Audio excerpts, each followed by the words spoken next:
right, we're going to come back in from recess. Literally. Adult recess isn't as fun as.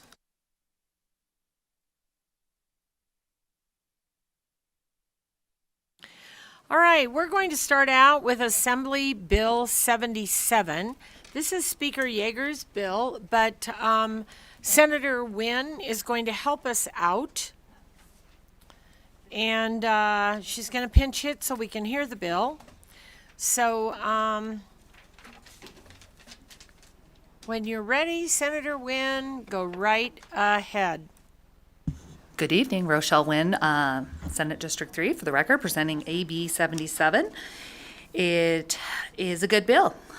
I know that Speaker has indicated that he worked, I believe, with Senator Gansert as well as GoEd. I believe they are supportive of these changes that are suggested and proposed in this bill. And it sounds like the appropriation has already been added. Do we know exactly how much the I don't want to put you on the spot, but do we know what the appropriation is? I believe Mr. Thorne. Okay, does. yeah, I know you're pinch hitting, so. Thank you, Madam Chair. Wayne Thorley for the record, LCV Fiscal Analysis Division. The general fund appropriation can be found on section 13.5 of the bill, page 7. There is an appropriation of approximately $250,000 in FY24. And then another appropriation of approximately $269,000 in FY25. This is to GoEd for operating equipment, marketing, travel costs, and creation of a website, and 2 full-time staff positions to carry out the functions of the Office of Entrepreneurship, which is created in Section 6 of the bill. Thank you very much. Okay, any questions on Assembly Bill 77? Thank you, Senator Gansert, for helping with this. And by the way, Senator Gansert, happy birthday. Oh, happy birthday. All right. Seeing no questions. All right, we'll go to support. And we'll go in both rooms. We'll go to the BPS if there's anybody on the phone lines for Assembly Bill 77 in support. You would like to provide testimony in support of AB 77, please press star 9 to join the queue.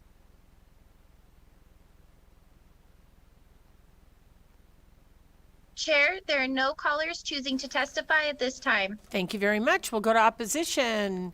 Carson City, Las Vegas, on the phone lines, please. To provide testimony in opposition to AB 77, please press star 9 to join the queue.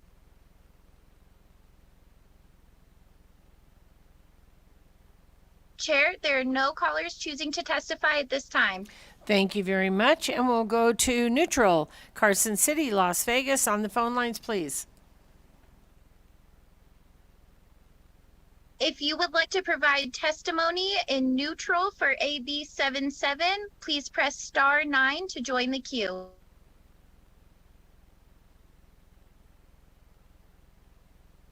Chair, there are no callers choosing to testify at this time. Thank you very much. And any closing remarks, Senator? All right. So disappointed. All righty. With that, I'll close the hearing on Assembly Bill 77. And are you doing 388 as well? All righty. Come forward. And while she's getting herself settled, we'll go ahead. We'll do that in a minute. Go ahead, please. Thank you. Rochelle Wynn again for the record, presenting AB 388. This makes a appropriation from the State General Fund to the Department of Sentencing Policy in the sum of $3 million. Just to highlight some of this, there is a council that was the Nevada Local Justice Reinvestment Coordinating Council is made up of prosecutors, defense attorneys, and law enforcement. In fact, I know on the Assembly side, I heard testimony on this bill previously that Assemblyman Gray had served on this, as well as the Carson City DA up here locally on that council. This is a fairly small amount as compared to other coordinating councils that are around the country. However, it is needed. Most of these funds will fund the MOST teams. Those are those mobile outreach safety teams. And that's essentially where a mental health professional is going in on crisis calls. And so that is the bill.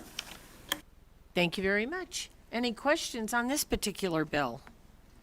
All right, seeing none, thank you very much. We'll go to those in support in Carson City and Las Vegas, and on the phone lines, please. BPS, when you're ready.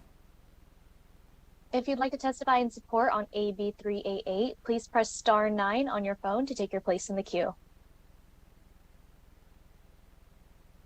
Chair, there are no callers at this time. Thank you very much. We'll go to opposition. Carson City, Las Vegas, on the phone lines, please. BPS, when you're ready.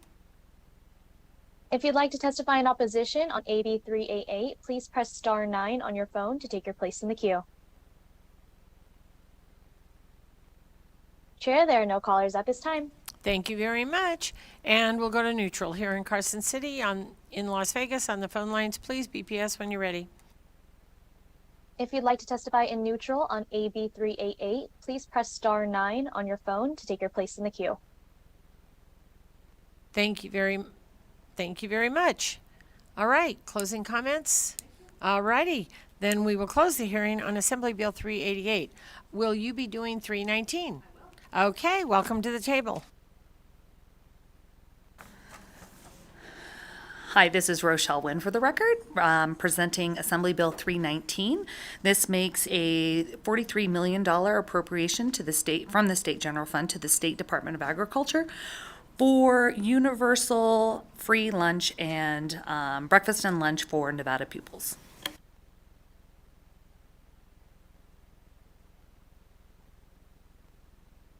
Okie dokie. Any comments or questions? Senator Gokachia. Thank you, Madam Chair. Now, the appropriated amount was what, 40 what million? Because a big piece of that is federal share as well, right? Or do we have, that only pays for those that qualify and we're just picking up the rest? This, it's my understanding that this is general fund. It goes to the State Department of Agriculture, and they award grants of money to Nevada school districts to provide those information. And I believe Mr. Thorley can also clarify that as well.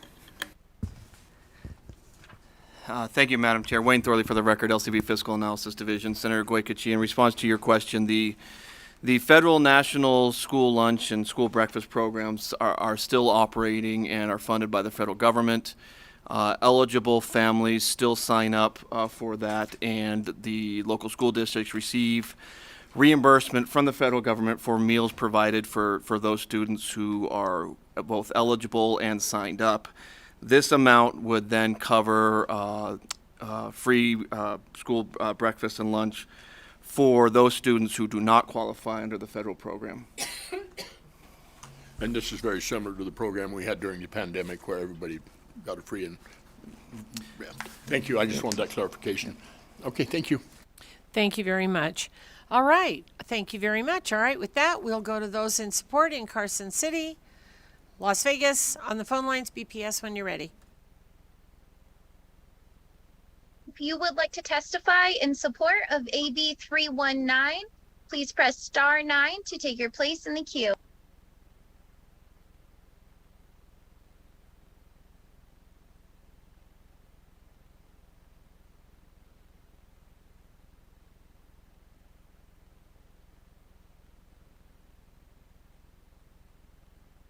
Caller, you are unmuted and may begin. Hi, sorry, we're there. Alexander Marks with the Nevada State Education Association, speaking in support of Assembly Bill 319. Thanks.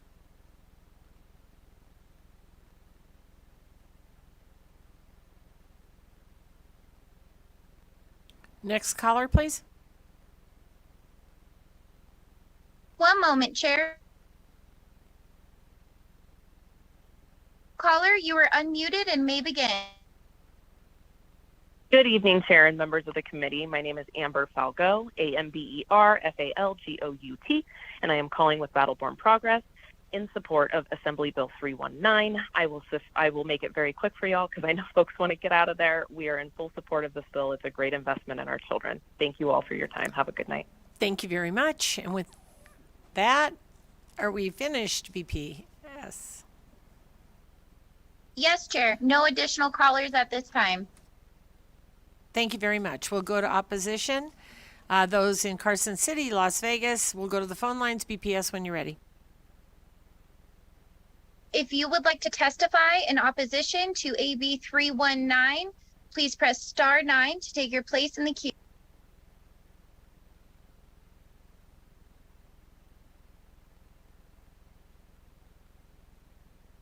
Good evening. This is Lynn Chapman, and I'm the State Vice President of Nevada Families for Freedom. Noah Webster Education Foundation did an evaluation of the National School Lunch Program, and this is what they found. The Heritage Foundation pointed out in the current program, quote, according to the Office of Management and Budget, the National School Lunch Program lost nearly $800 million owing to improper payments in fiscal year 2018, while the school breakfast program lost $200 million. The Office of Management and Budget calls these programs high priority programs because of the misspending, unquote. According to the USDA's School Nutrition and Meal Cost Study, the average school meal program operates at a slight deficit. The study also found the reported cost of offering school meals generally exceeds the federal reimbursements allotted for those meals. It doesn't appear that the country in general can afford to provide free school meals to all students regardless of their qualifying status. According to one PMC study, an estimated $1.2 billion worth of school food is wasted each year. Skeptics of free meals for all school children fear that waste will only continue to rise if universal free school meals are an option. A Cambridge University Press study appears to support those concerns. Quote, U.S. public schools, which serve 7.4 billion meals to more than 30 million children, represent a prime target for food waste. Previous research suggests that food waste in U.S. public schools is substantial in magnitude and value. As school breakfast programs participation continues to increase and universal free school meal programs expand, total food waste in such programs is expected to rise, unquote. Whether federal dollars or state dollars, it all comes from the taxpayer. The program is not free. This is a bad idea for all taxpayers. Please vote no on AB 319. Thank you. Thank you. Next caller, please. If you are just joining us and would like to testify in opposition to AB 319, please press star 9 to take your place in the queue.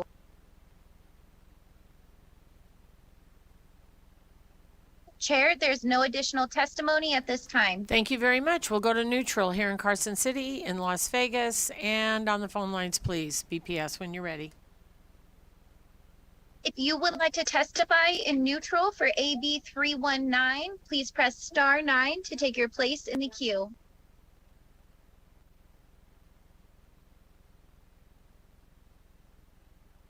Chair, there's no additional testimony at this time. Thank you very much. Any closing remarks? Okay, thank you very much. We'll close the hearing on Assembly Bill 319, and we will open the hearing on Assembly Bill 454.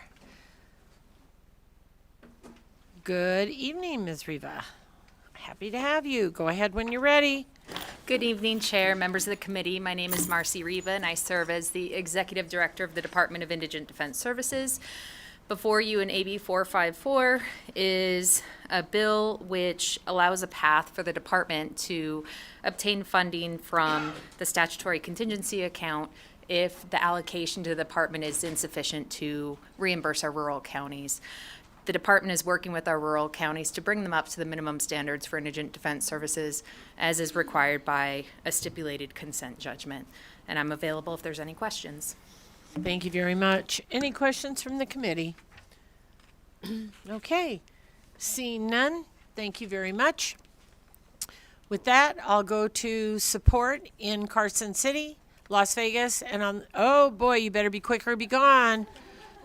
We do not, Mr. Guthrie, you know, you got to go quick around here. For the record, Vincent Guthreau, Guthreau. I serve as the Executive Director of the Nevada Association of Counties. We're here on behalf of our 17 county membership. Every county in Nevada provides indigent defense services, and we're supportive of this measure, and we look forward to its passage. Thank you. Thank you, Madam Chair, members of the committee. For the record, Mary Walker, representing Douglas, Lyon, and Story counties.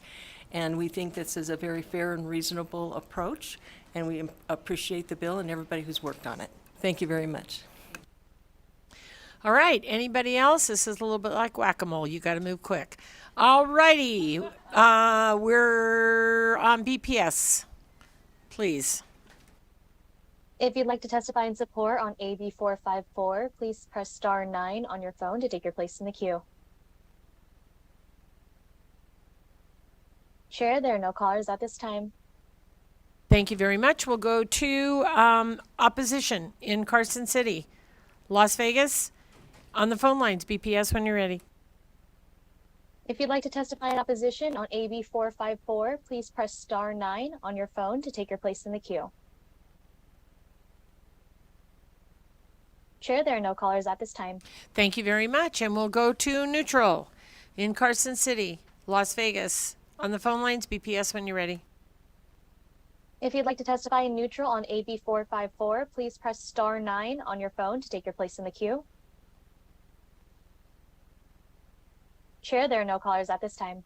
Thank you very much. Any closing remarks, Ms. Riva? Okay, thank you very much. We will close the hearing on Assembly Bill 454, and we will open the hearing on Assembly Bill 515.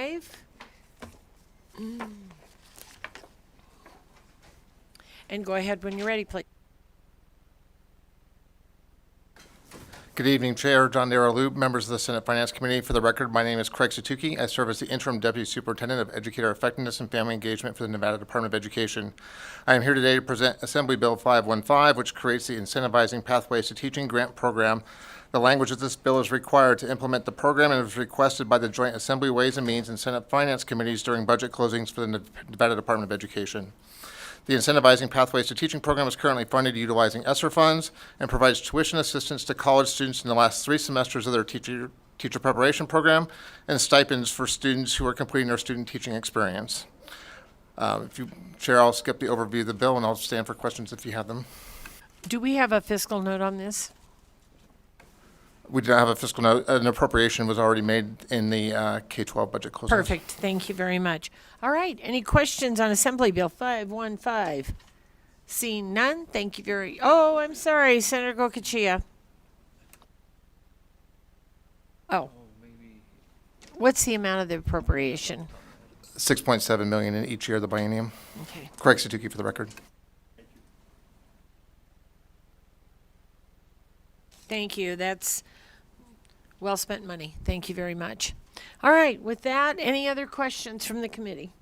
All right. Seeing none, we'll go to support here in Carson City.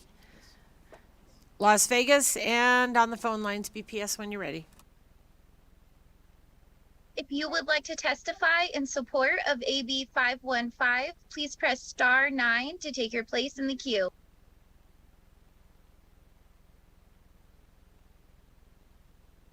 Chair, there are no callers choosing to testify at this time. Thank you very much. And we'll go to opposition here in Carson City, in Las Vegas. On the phone lines, please.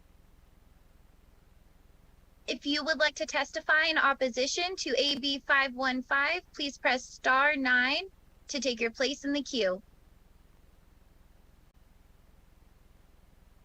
Chair, there are no callers choosing to testify at this time. Thank you very much. We'll go to neutral here in Carson City, in Las Vegas. On the phone lines, BPS, when you're ready. If you would like to testify in neutral for AB 515, please press star 9 to take your place in the queue.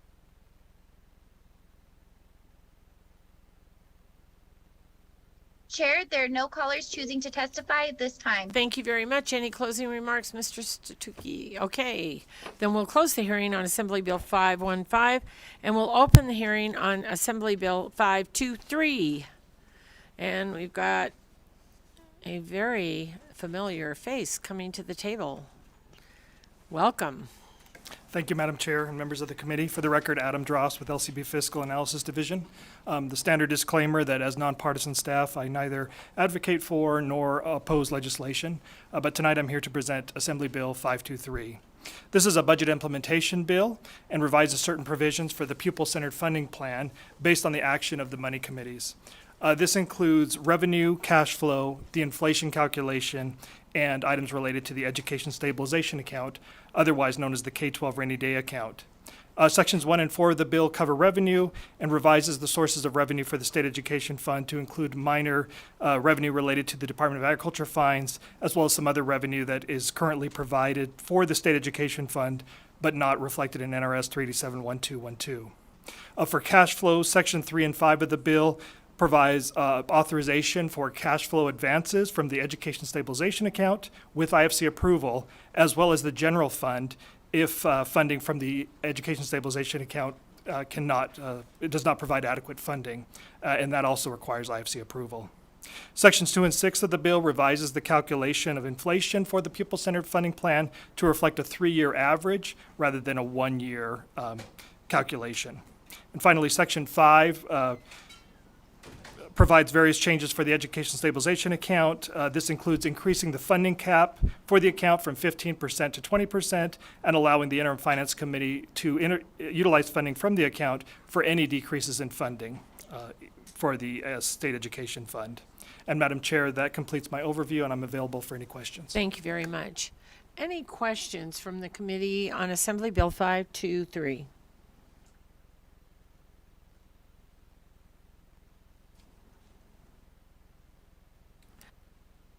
Senator Gansert. Thank you. So I misplaced my hard copy of it. So it's increasing the percentage that goes to the, thank you, the stabilization account from 15 to 20%, and is that an annual? That's an annual, not a biannual. I can't remember which, one of them is like every 2 years and one of them's a single year. It's based on the total appropriations and authorizations from the prior fiscal year. Fiscal year, And right. that 20% would begin on October 1st, 2023. Okay. Thank you for that. Still looking. That's all right. Keep looking.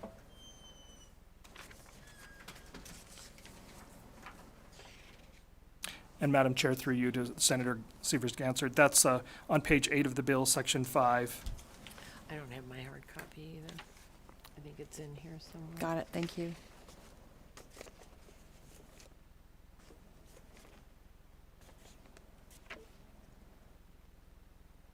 Thank you. And so then if I look down at section 5(4)(b), when it talks about, you took out the 97%.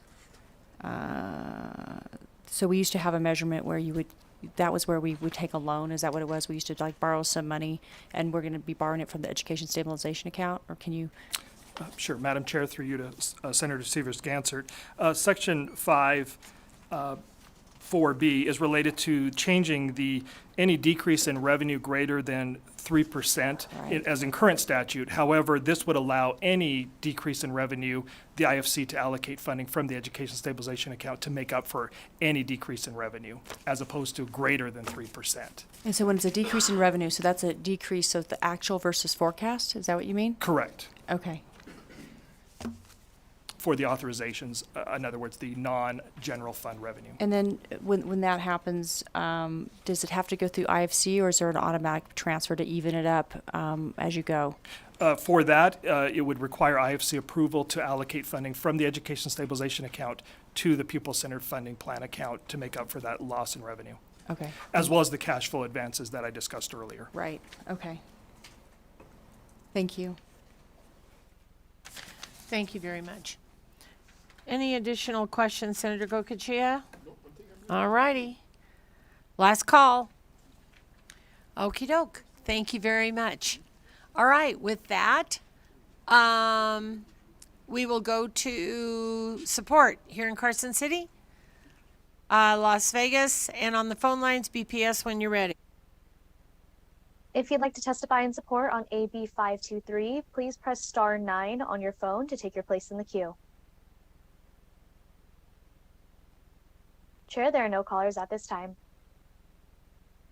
Thank you very much. We'll go to opposition here in Carson City, in Las Vegas. On the phone lines, please.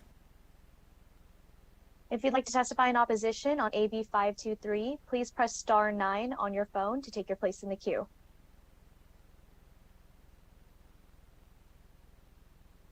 Chair, there are no callers at this time. Thank you very much. And we'll go to neutral here in Carson City.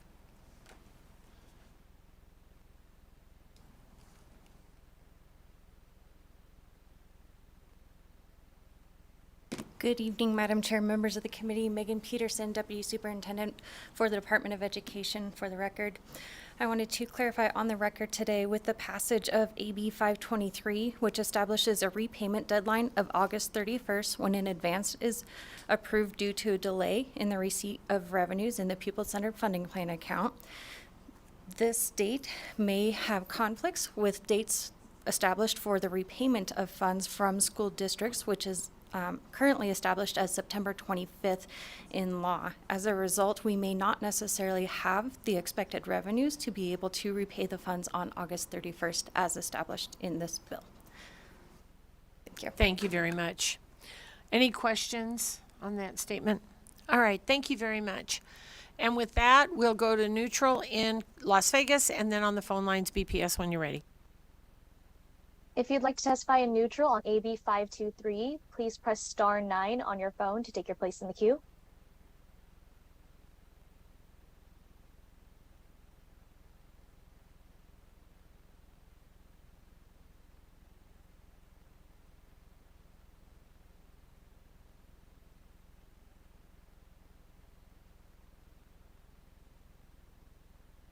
Hi, good evening. This is Alexander Marks.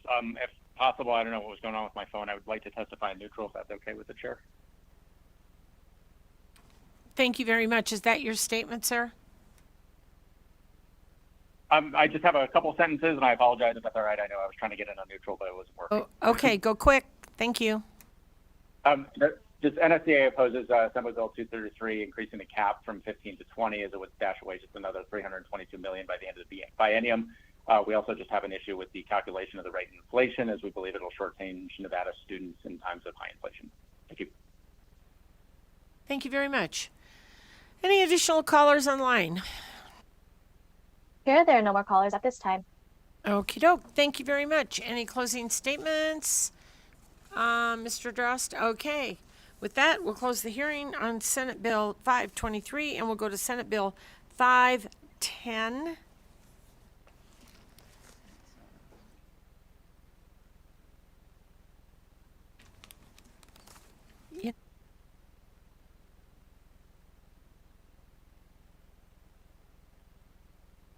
Yeah, I think we're gonna have to get online. This was a new BDR.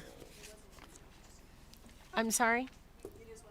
Yeah, we just barely introduced it. So, would everybody be okay with getting online to look at that? Not like barely like on the floor earlier today, like yesterday.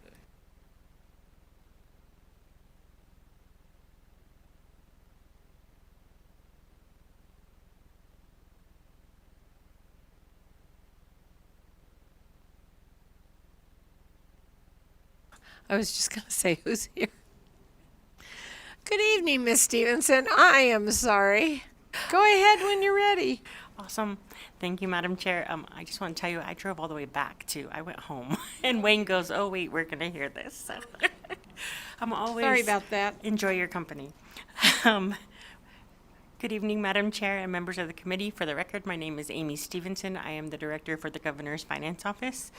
SB 510 appropriates the difference between what has been approved in the pay bill, or AB 522, for employees in bargaining units A, E, F, G, H, I, and K, and what the governor has deemed appropriate for any other form of direct compensation for those employees under the 5 collective bargaining agreements approved by the Board of Examiners on May 17th, 2023, and in accordance with NRS 288.510. Did you want me to go through the dollar amounts in each section?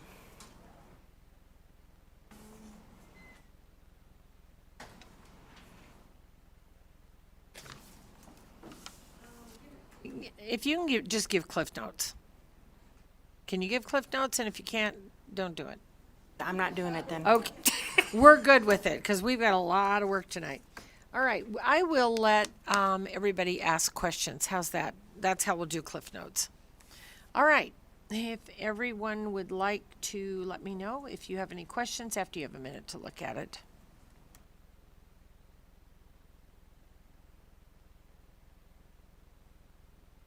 Senator Gansert. Thank you, Madam Chair. So there's different categories, and all those amounts were approved, I think you said, was it the May 7th, 2023? And so this is an implementation for those unit agreements that were approved at the Board of Examiners. Thank you. For the record, Amy Stevenson. Yes, correct. That is correct. Okay.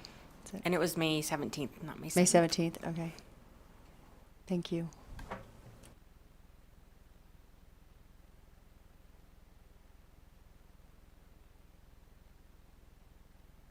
So just to confirm, these are all the Board of Examiner pieces? Is that what I heard? Thank you, Madam Chair. For the record, Amy Stevenson. These are the agreements that were approved at the May BOE minus some discrepancies that the governor didn't approve. Okay. So there are a little bit of a change. Okay, thank you. Any additional questions from the committee? Senator Gansert, please. Thank you, Madam Chair. How does this fit in with sort of the other bills that we're doing for next biennium? So whatever increases are on this are in addition to whatever is are the various budget bills that we have? Thank you. For the record, Amy Stevenson, Director of someplace, Governor's Finance Office. These, so the increases in these collective bargaining agreements actually match what's in the pay bill when we collect it, Right. so there's no difference. Okay, thank you.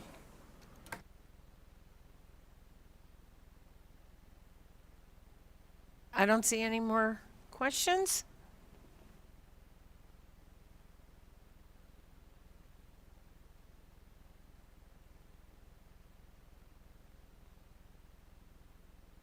Is this an additional appropriation beyond what's in the pay bill?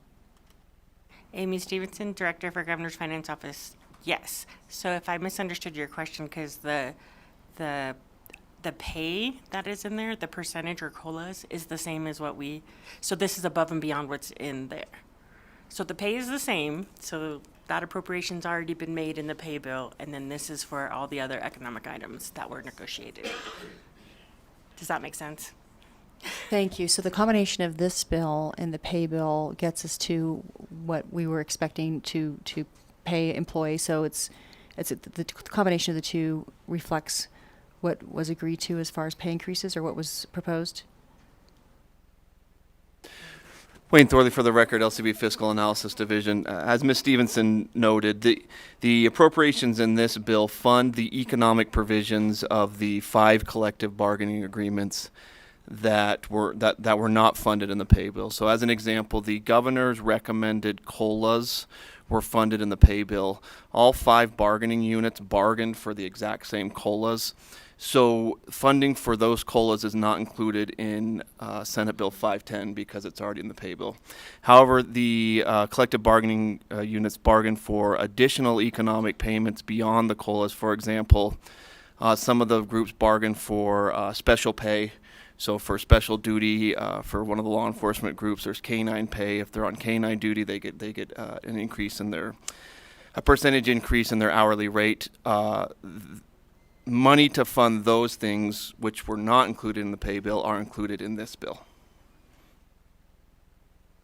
Thank you. And so, Madam Chair, another example I think was like level of education. Yeah. Okay. Got it. Thanks. Thank you for asking those questions. All right. If there are no more questions, now you may step back. And with that, we'll go to those in support in Carson City, Las Vegas, and on the phone lines, BPS, when you're ready. To provide testimony in support of AB 510, please press star 9 to join the queue.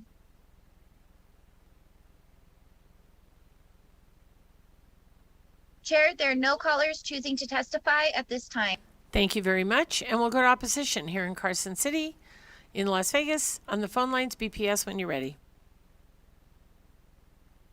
To provide testimony in opposition to AB 510, please press star 9 to join the queue.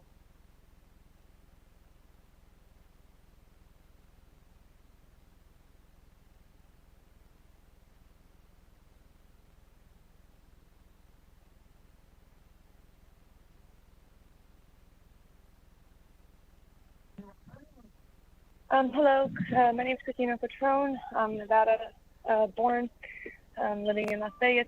So the very last portion of this bill, Section 6, how it talks about any remaining balance, it talks about that any remaining leftover money can't be used for the original intent, and that it can be used for something else. I think that's sort of wishy-washy, and the timing seems like it might be with regard to possibly elections, but I'm not sure. But yeah, I take issue with that, so opposed. Thank you. Thank you very much. Next caller, please. Chair, my apologies. There's no additional testimony at this time. Okay, thank you very much. We'll go to neutral here in Carson City, in Las Vegas, on the phone lines, please. To provide testimony in neutral for AB 510, please press star 9 to join the queue.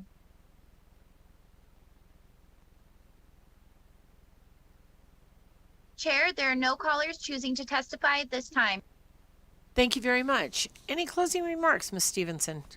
Alrighty, with that, we will close Senate Bill 510, and now we're going to Assembly Bill 45.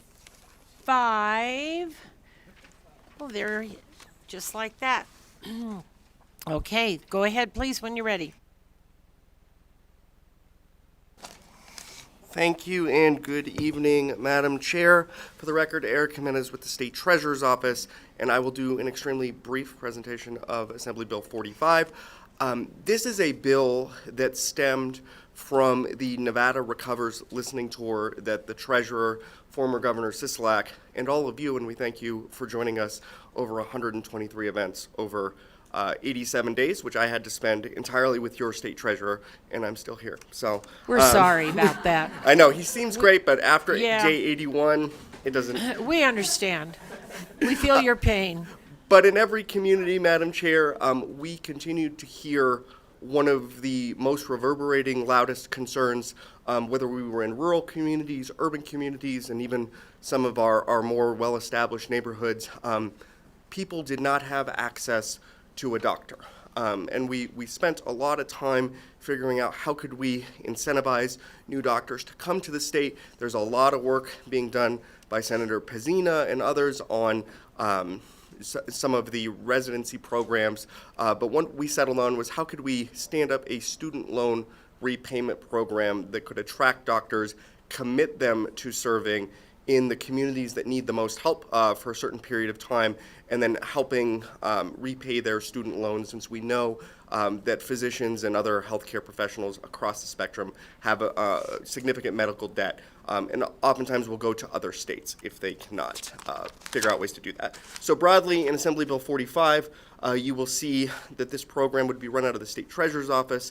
It would cover a wide variety of different providers, and we can talk about how we got to that list. In order to be eligible to participate in the program, a provider would have to be licensed and registered in the state of Nevada. They would have to commit to serving in one of the underserved communities outlined in the bill, and they would have to commit to serving for a period of 5 years.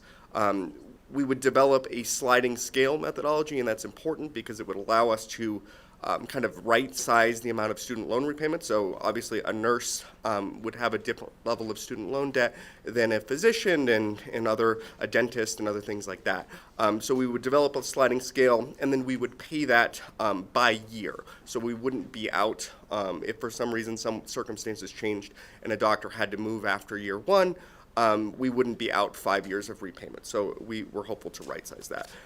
Because I've heard Senator Goycochea and Senator Titus for so many years, you will see a 15% carve-out for counties under $100,000. Functionally, we would take applications in. I imagine we would take those rural providers first if there were enough applications, and then we would move down the prioritization lines to go to other communities, which do also include our low English proficiency communities in Southern Nevada and some of the other health disparity areas.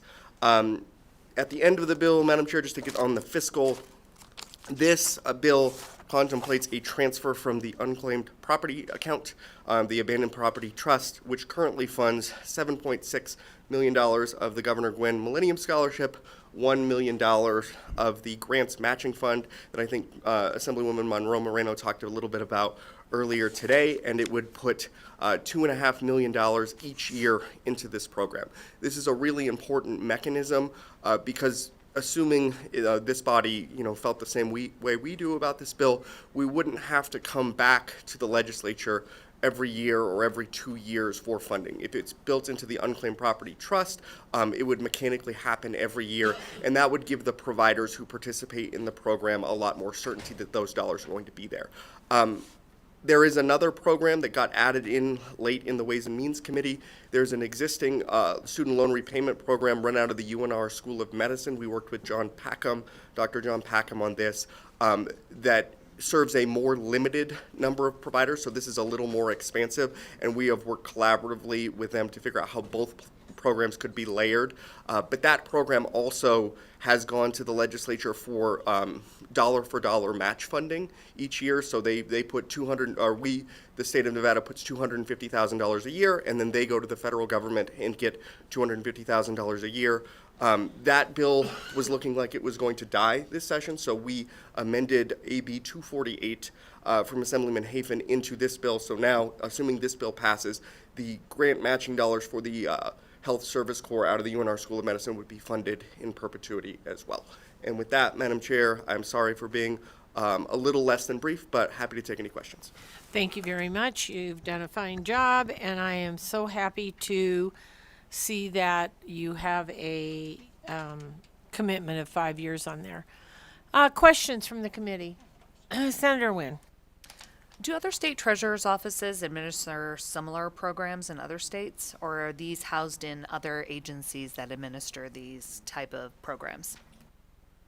Thank you for the question, Senator. Eric Jimenez for the record. State treasurers do a variety of different functions.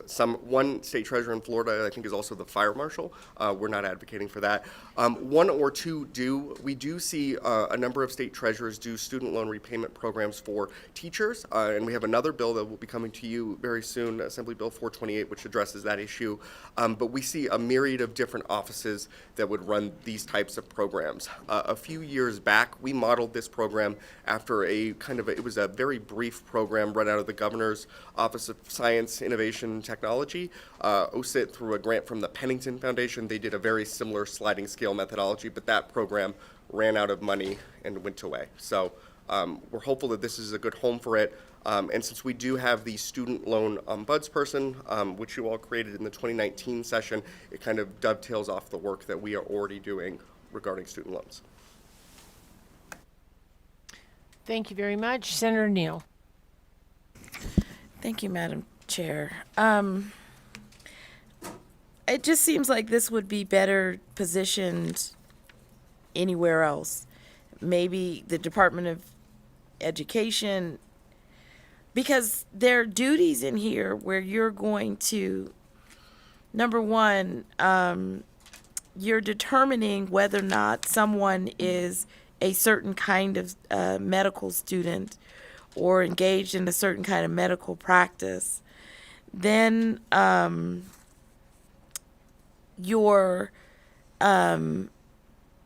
there's just so much in here. And the fact that you said that basically you adopted a dying bill into your bill, I don't think it's helpful, because in terms of when in section 4, well, it's not even section 4, but it's on page 4, section 6, line 16, where it says, primary care means the practice of family medicine, pediatrics, internal medicine, psychiatry. I feel like you guys are going way out of bounds. And I keep way out of bounds. I understand the help, trying to be helpful, but I feel like you want to take the unclaimed property and then create this program, but we have several other iterations of a GME program. We have a tax credit program from one of the members that are sitting on this committee. Now you want to do $120,000, up to $120,000, and repayment of student education loans Why wouldn't this be run through the medical school or some other agency? I can't deal with the expansion of power. I have a problem with this. I guess I would ask you for clarification. Was there any, and it's just a yes or no, was there any discussion about placing this anywhere else, or was it just something that because it came up in your tour, you just decided to do this in the Treasurer's Department? Thank you for the question, Madam Chair. We did have discussions about potential different agencies, but I think when we started to look at the different funding streams, we had worked very hard with Senator Cortez Masto's office on this bill because we were making sure, and we're actually working on an IRS determination that dollars that people get from this program wouldn't be subject to federal income tax because there is a federal income tax exemption for these types of programs. We felt just because we had the bandwidth and work and we run the Governor Gwynn Millennium Scholarship, which has sent 160,000 Nevadans to college affordably, the college savings programs, and our student loan ombudsman program, this was kind of the next iteration of the work we'd like to do. Okay, thank you. All right. Seeing Senator Gokachia. Thank you, Madam Chair. Now, there's a federal program that does this, something very similar. If you're in a FQHC, a Federally Qualified Health Center, are you going to try and marry these together, or it really works well in the rurals as long as you can get a provider? Yeah, thank you for the question, Senator Gokachia. So that program, which is outlined in the federal tax code, is also operated by the UNR School of Medicine. So that program that you're talking about is the Health Service Corps. If we didn't do what we did, that program would have stopped getting funding that we have available for that program. So this bill expands that program. We have worked directly with John Packham, the doctor at UNR School of Medicine, who administers that, and he is very excited about this bill because there are certain provider types and certain communities that he cannot offer loan repayment, and the loan repayment here would be higher. So we're hopeful that the two programs could be complementary, like they should fund who they should be able to fund and then we could fund who we could fund. But the goal here is just to get more doctors into communities. Thank you for that. Thank you, Madam Chair.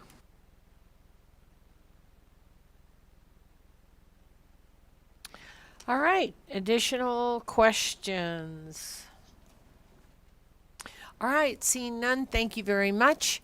All right, with that, we will go to support here in Carson City. Please be brief. Be quick and be gone. Thank you. Thank you, Chair, members of the committee. My name is Dakota Hoskins, Political Director of SCIU Local 1107. We represent over 8,000 nurses and healthcare professionals. We strongly urge your support for this. We believe it's going to help address the nursing shortage pipeline, and we think that this is a great bill to start addressing that. So thank you. Good evening, Madam Chair, members of the committee. Leah Case here tonight on behalf of the Nevada Psychiatric Association. We're specifically in support of Section 6, Subsection 4, which lists psychiatry as a primary care specialty. I would also note that the existing student loan repayment programs do not offer enough incentive to keep our residents here in Nevada, and we lose about 40% of them every year. Thank you so much. I will try to be that fast. Michael Flores, the University of Nevada, Reno. We want to thank the Treasurer's Office for working with us. We had been talking about all these loan repayment programs during session. We're happy we were able to finally collaborate and put them all together because we had been discussing that. We just did not have enough conversations prior to session. Thank you. Madam Chair, Alejandra Rodriguez, Nevada System of Higher Education, and she's in support of this bill. Thank you very much. Hello, Madam Chair. Elise Monroy Marsala. On behalf of the Nevada Public Health Association, we support this bill and appreciate the Treasurer's Office's willingness to amend in the Health Service Corps language as it brings needed stability to this program. Thank you. For the record, Paige Barnes on behalf of the Nevada Nurses Association. We're here in support. Thank you. Good evening, Madam Chair. Steve Messenger with Nevada Primary Care Association representing the state's federally qualified health centers. Our health centers have been a huge beneficiary of the National Health Service Corps and the existing Nevada Health Service Corps that is now incorporated into this bill. We're excited that it expands the provider types and it creates a stable source of funding. We're in support of this bill. Thank you.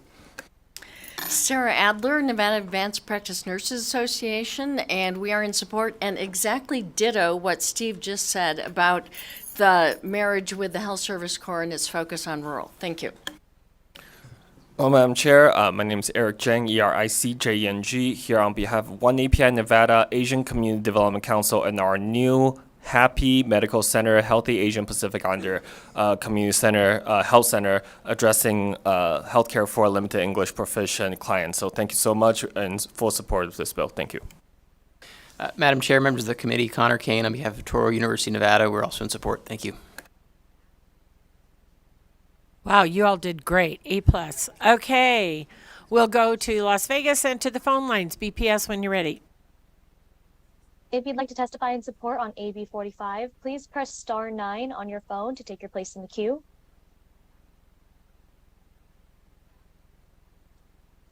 Chair, there are no callers at this time. Okay, thank you. Anyone in opposition here in Carson City? In Las Vegas, on the phone lines, please. If you'd like to testify in opposition on AB 45, please press star 9 on your phone to take your place in the queue.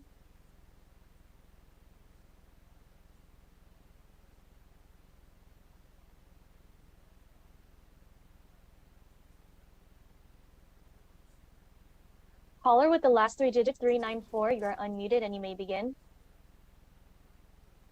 Hello, Christina Casoon. I would like to echo the Assemblywoman earlier about the abandoned property trust account. As I was looking through the bill, that stuck out at me, and I take issue with that, and I hope that that is more honed in on and amended somehow. Thanks a lot. Thank you very much. Anyone else, BPS? Chair, there are no more callers at this time. Thank you very much. Mr. Hardy just entered the room, and he is tardy to class, so he has to wait his turn. Neutral, please.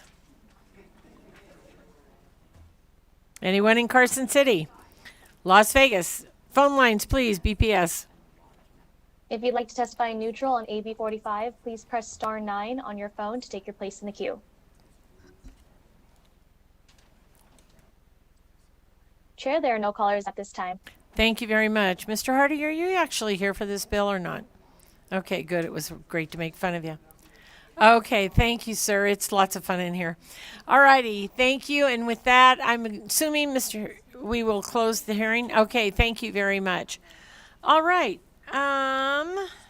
Next on the agenda is AB 84. And while Mr. Watts is coming to the table, I just want to tell everybody I have a sort of a guest in the audience. My little Abby is here. And Miss Virginia City. Stand up, Abby. Abby has helped me with all kinds of bills. She is Miss Virginia City, and she is an awesome gal. Thank you, Abby, for joining us. And I'm sorry we're a little wild tonight, but we're getting punchy around here. All righty. Assemblyman, go ahead. Thank you. Thank you very much, Madam Chair, members of the committee. For the record, Howard Watts, representing Assembly District 15 in Clark County. Glad to present Assembly Bill 84 for your consideration today.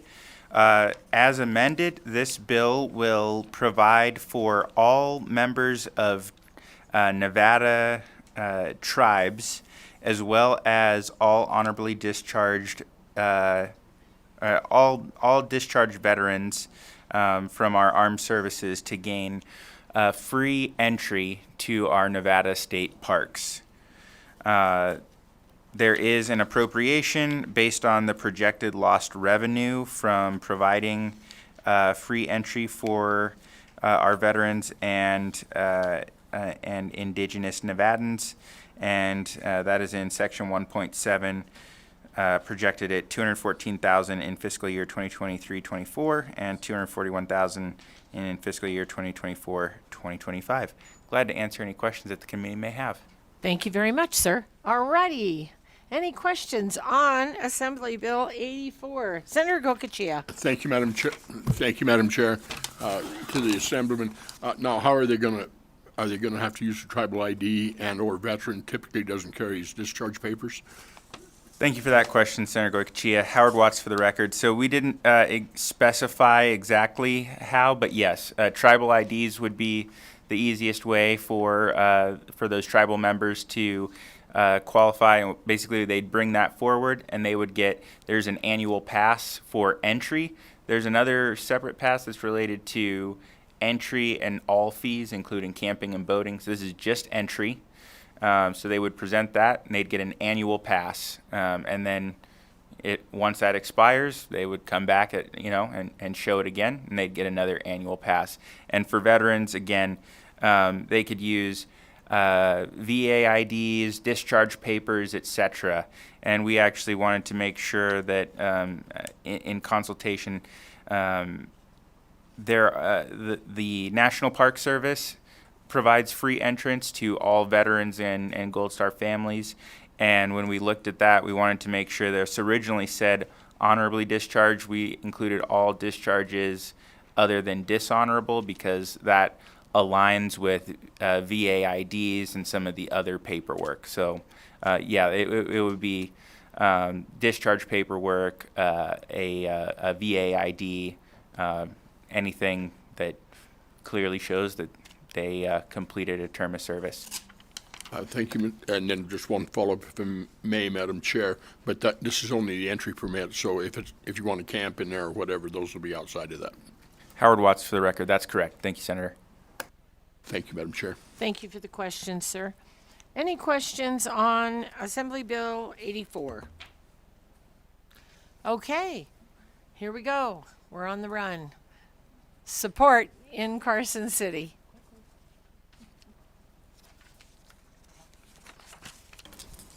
Thank you, Madam Chair. Alex Tanchik with Source State Government Relations, representing the Pyramid Lake Paiute Tribe, Shoshone Paiute Tribes of the Duck Valley Indian Reservation, and the Duckwater Shoshone Tribe, here in support. Thank you. Thank you very much. Good evening, Madam Chair, members of the committee. Jennifer Lanahan for the record on behalf of the Las Vegas Paiute Tribe and the Reno Sparks Indian Colony, and we are in support. Thank you. Thank you very much. All right. Seeing no one in Las Vegas, we'll go to the phone lines. BPS. To provide testimony in support of AB 84, please press star 9 to join the queue.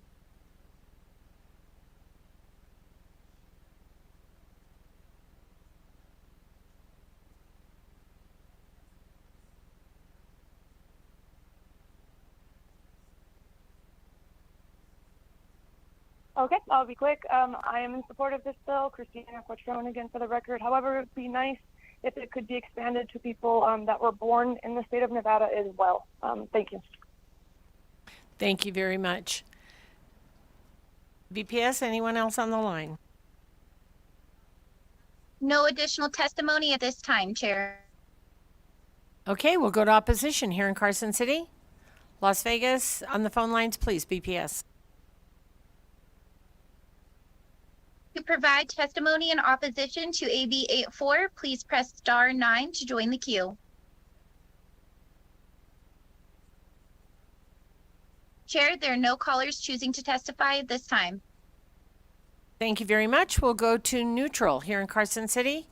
Las Vegas, on the phone lines, please. To provide testimony in neutral for AB 84, please press star 9 to join the queue.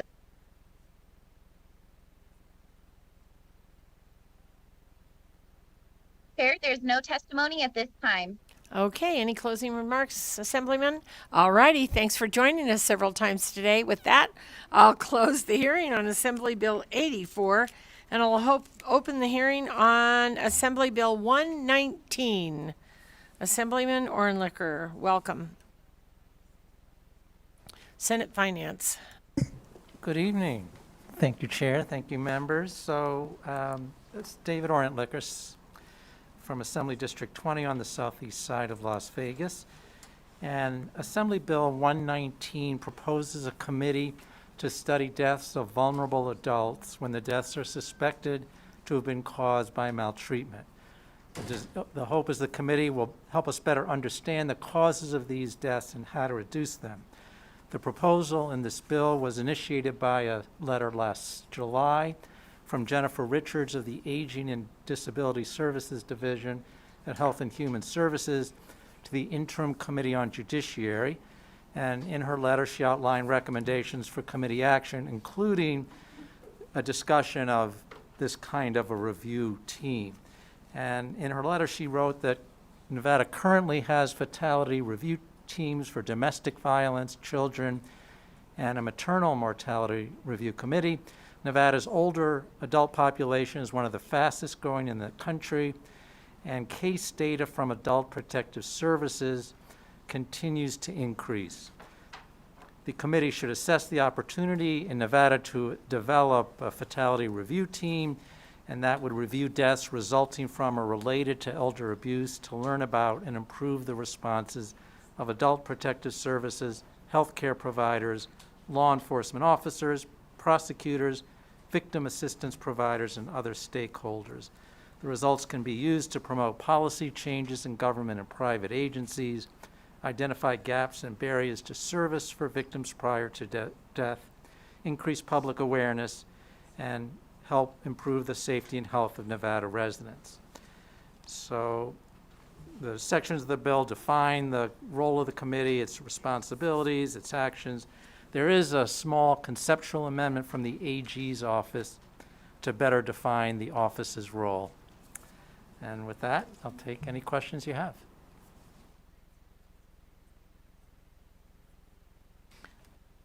Thank you, Assemblyman.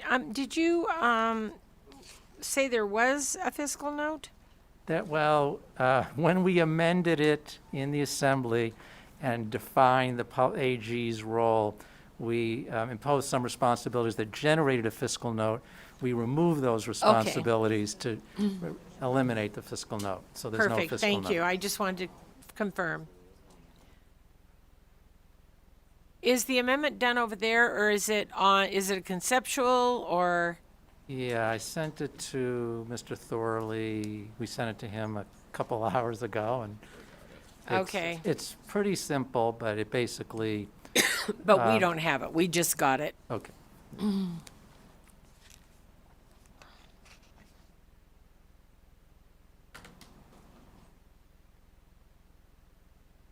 Any questions from the committee on this bill?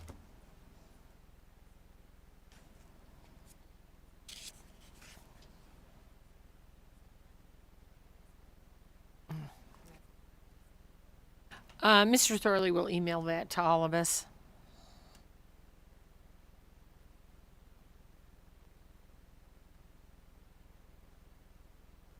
Yeah, the main thing it does is at the very end where it says that within the limits of available resources, the Attorney General may review any case referred by this committee for the purposes of possible additional investigation of such a case. So that's the main change. And then it deleted something that provided for referral of cases to the AG's office.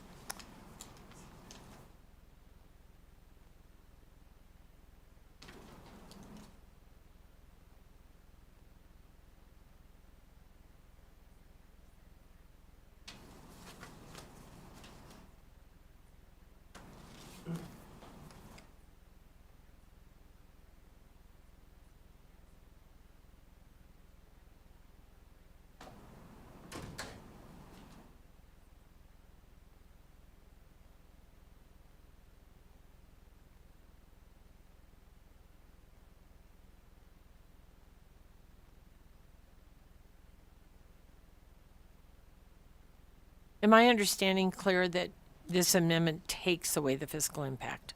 Well, we did a previous amendment at Assembly Ways and Means that removed the fiscal impact. This was just designed to make sure that we weren't flooding the AG's office with referrals, that they were only in appropriate cases. And so just to be clear, there is no fiscal impact? That's correct. Okay, thank you, sir.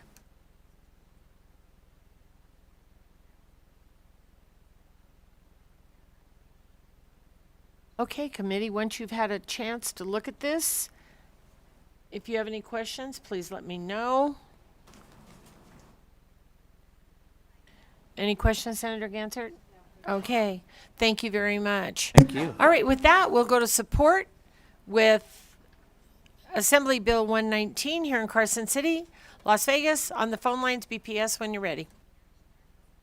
If you'd like to testify in support on AB 119, please press star 9 on your phone to take your place in the queue.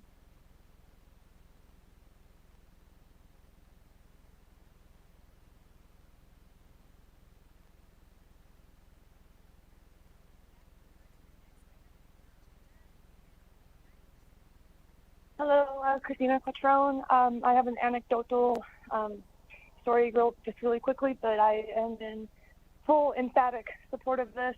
My dad, when he was at a retirement place, he underwent much financial exploitation, emotional distress. Food was withheld from him, among many things. And I contacted APS. I sent them every single thing I had and never heard back. So if this can help other services to actually be able to investigate things like this, all for it. Thank you. Thank you. Would you say your name for the record, please?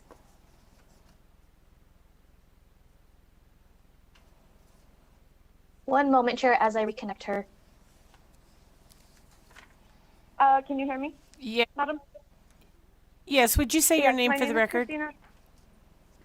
Sure, Christina, Quattrone, Q as in Queen, Umbrella, Apple, Tom, Robert, Oscar, Nancy, Echo, Quattrone. Thank you. All right. Any additional support on the phone lines? Yes, Chair, one moment, please.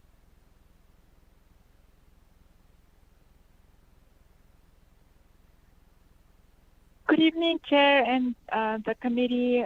This is Dora Martinez representing the Nevada Disability Action Coalition. We absolutely support this bill, and we thank the sponsor and Jennifer Richards for everything they do. Please support it. Thank you.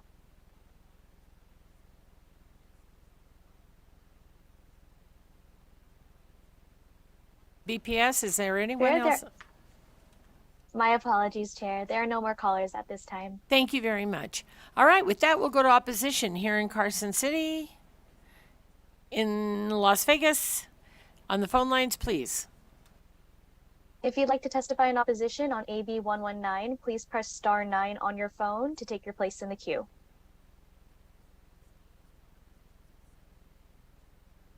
Chair, there are no callers at this time. Thank you very much, and we'll go to neutral here in Carson City.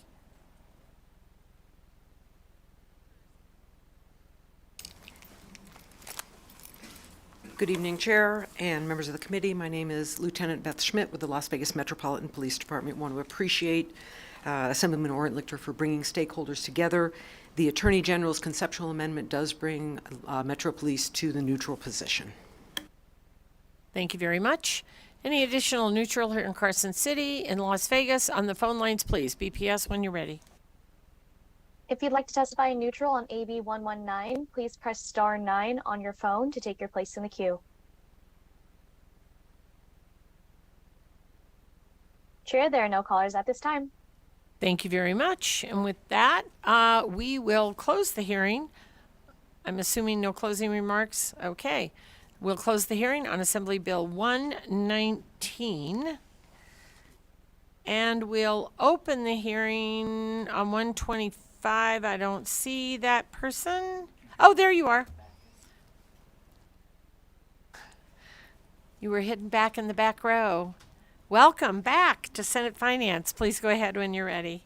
Thank you, Madam Chair and Senate Finance. I am Shay Backus, for the record, representing Assembly District 37, and also, I think, playing tag with some of my colleagues up in Assembly Ways and Means this evening. So with that, I am happy to be here to present Assembly Bill 125. It pretty much does two things. First, Assembly Bill 125 provides for a tribal liaison in the Department of Public Safety.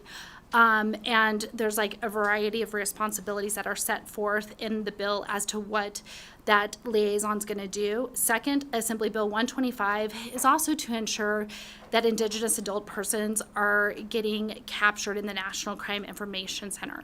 After working with stakeholders, the bill now is where it's permissive, where the Department of Public Safety, who figured a way for them to enter individuals into the database, can do that. In addition, we added that local law enforcement can basically connect someone reporting a missing person off of sovereign land to tribal police or direct them to the BIA or FBI.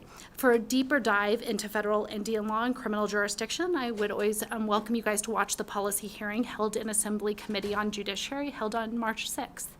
Although the fiscal note, so we've already taken care of the fiscal note in Assembly Ways and Means, but it was quite interesting because I'm not sure which one of your colleagues, but someone brought SB 94, and the wonderful Department of Public Safety did basically one fiscal note for two bills. And when that happened in Assembly Ways and Means, we went ahead and allocated that position in this bill. So with that, I stand ready to answer any questions that you guys may have. Thank you very much. Any questions on Assembly Bill 125? All righty, seeing none, we'll go straight to support here in Carson City.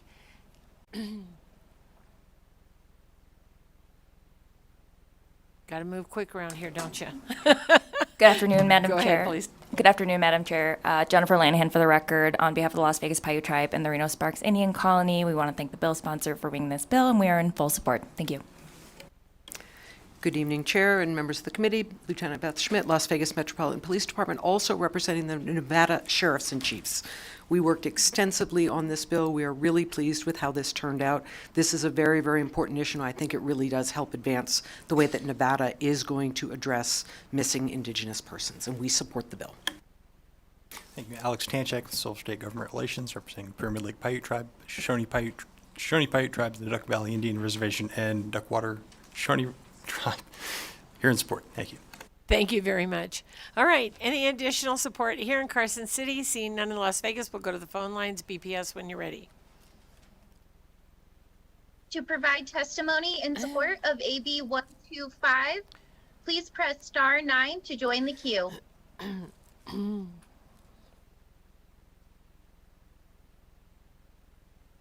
Chair, there are no callers to testify at this time. Thank you very much. We'll go to opposition here in Carson City. In Las Vegas, on the phone lines, BPS when you're ready. To provide testimony in opposition to AB 125, please press star 9 to join the queue. Chair, there are no callers to provide testimony at this time. Thank you very much, and we'll go to neutral here in Carson City, in Las Vegas, and on the phone lines, BPS when you're ready. To provide testimony in neutral for AB 125, please press star 9 to join the queue. Chair, there are no callers choosing to testify at this time. Thank you very much. All right, with that, Assemblywoman, all righty, we'll close the hearing on Assembly Bill 125. And I hope I don't make everybody in this audience go crazy, but we have got to stop and do some work session real quick so we can get some bills to the floor. So we're going to jump from Assembly Bill 125 to the work session, and I will let Mr. Thorley take over. And Ms. Crockett. Thank you, Madam Chair. Just Wayne Thorley for the record, LCB Fiscal Analysis Division, just to let the committee members and those here in the audience and those listening online know the work session plan. Yesterday, this committee heard several one-shot appropriation ABs and budget implementation bill ABs. Those are what will be on the work session right now. So if you want to pull up the agenda from yesterday, those are the bills that will be on work. Most of those will be on work session. These committee are almost all of those one-shots that we did, just so you have a kind of an understanding.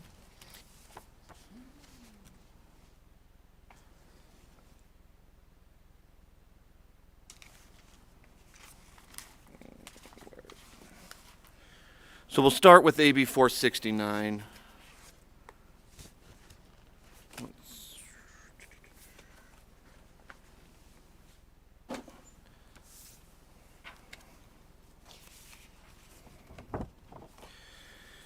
AB 469 is a one-shot appropriation request from the governor included in his budget, was presented yesterday in this committee. It was presented by Amy Stevenson, Director of the Governor's Finance Office. The bill appropriates $4.4 million to restore the balance in the stale claims account created by NRS 353.097. There were no amendments. There were no testimony in support, opposition, or neutral.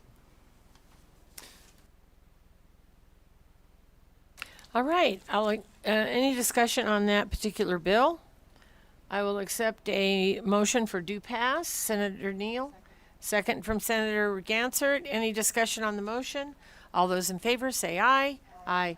All those opposed say nay. Motion passes. Thank you very much. I'll give the floor statement. I think I'll just go back and forth, all of you, so if anybody isn't here, they may get assigned. I'll start with Senator Gansert down there. Thank you very much.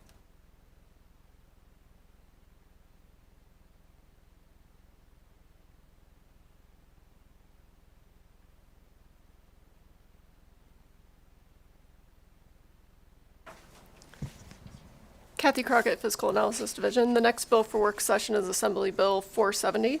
It appropriates $41,353 to the State Public Works Division for services related to the Marlette Lake water system.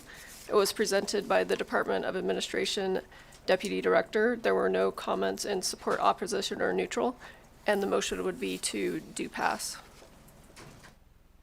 Any discussion on this bill? Okay, I'll accept a motion. So moved by Senator Gansert, second by Senator Neal. Any discussion? All those in favor say aye. Aye. All those opposed say nay.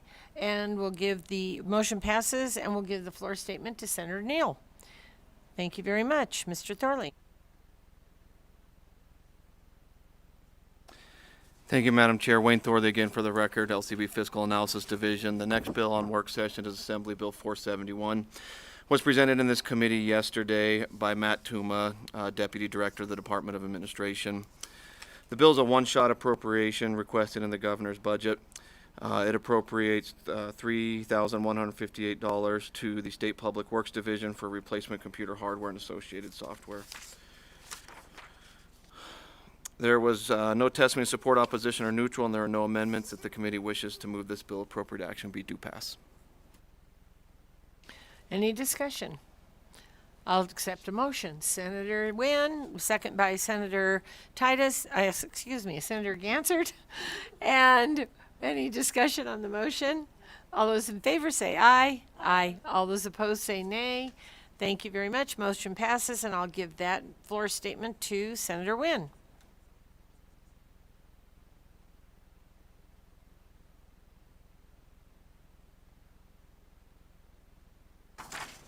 Kathy Crockett, Fiscal Analysis Division. Assembly Bill 472 appropriates $7,163,000 to the Purchasing Division of the Department of Administration to purchase a warehouse building in Las Vegas to replace leased space. The bill was presented by the Director of the Department of Administration. There were no comments in support, opposition, or neutral, and the appropriate motion would be to do pass.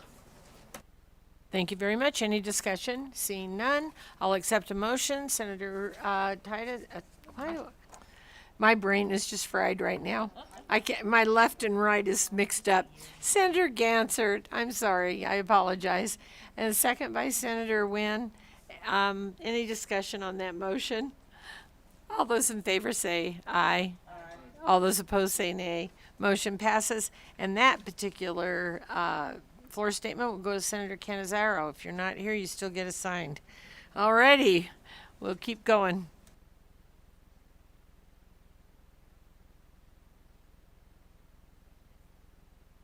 Thank you, Madam Chair. Wayne Thorley again for the record, LCB Fiscal Analysis Division. The next bill up for work session is Assembly Bill 473. This was presented yesterday in this committee by Matt Tuma, Deputy Director of the Department of Administration.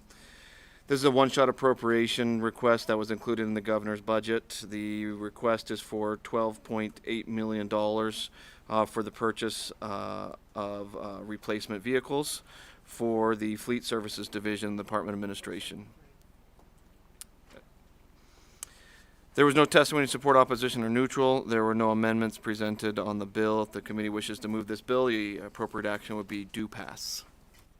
All right, any discussion? Senator Wynn, do pass. Second by Senator Gansert. Any discussion on the motion? All those in favor say aye. Aye. All those opposed say nay. Motion passes, and I'll take the floor statement. we'll move on.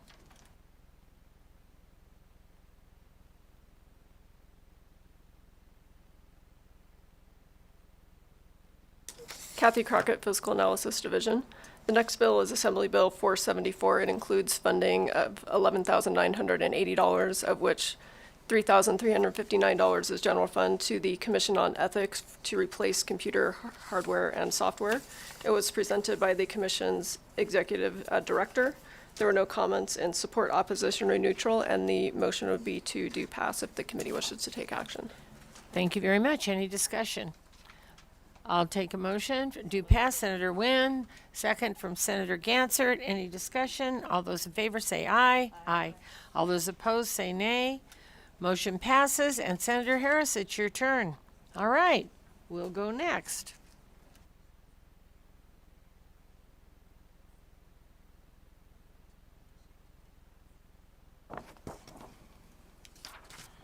Thank you, Madam Chair. Wayne Thorley for the record, LCB Fiscal Analysis Division. The next bill on work session is Assembly Bill 475. This was presented yesterday in committee. It's a one-shot appropriation request from the Governor's Finance Office, was included in the Governor's budget. The bill makes, through 3 sections, makes general fund appropriations for various purposes for the National Council of Juvenile and Family Court Judges and the National Judicial College. The total amount of the appropriation in all 3 sections is $587,000. There was no testimony or in support. The National Council of Juvenile and Family Court Judges called in support testimony. There was no opposition or neutral testimony. There was no amendments. If the committee wishes to move this bill, appropriate action would be do pass.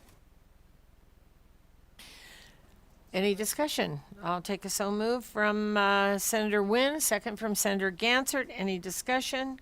All those in favor say aye. Aye. All those opposed say nay. Motion passes. And Senator Gokachia, it's your turn. All righty, we'll move on. Kathy Crockett, Fiscal Analysis Division. The next bill is Assembly Bill 476.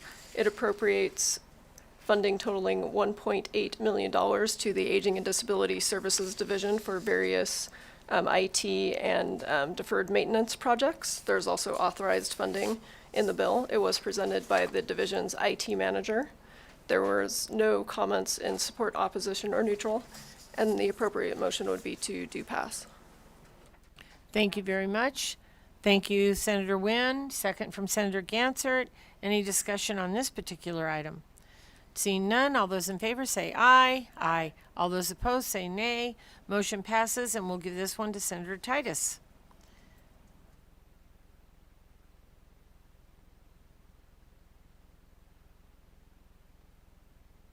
The next bill on work session is Assembly Bill 77.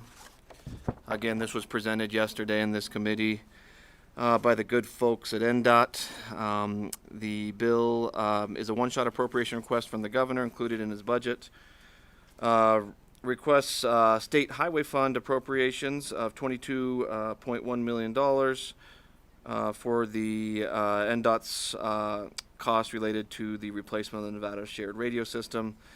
Also authorizes non-highway fund funding of $823,000 for the same purpose.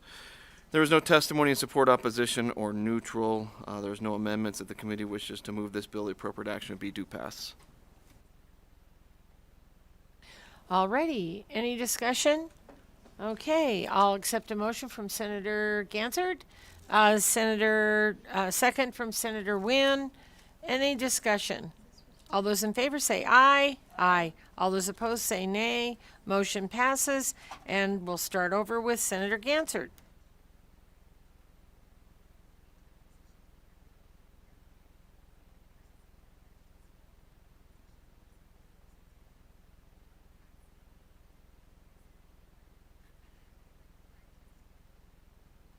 Kathy Crockett, Fiscal Analysis Division. Assembly Bill 478 was also heard yesterday. It appropriates $2,014 of general funds to the State Emergency Response Commission.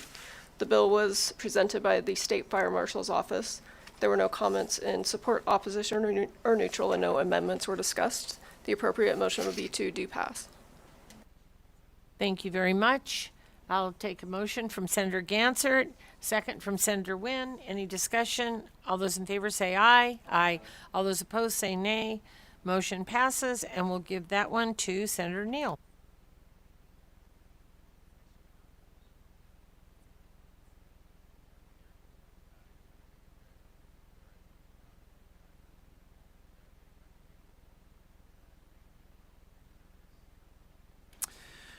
Wayne Thorley for the record, LCB Fiscal Analysis Division. The next bill on work session is Assembly Bill 479. This bill was heard yesterday in this committee.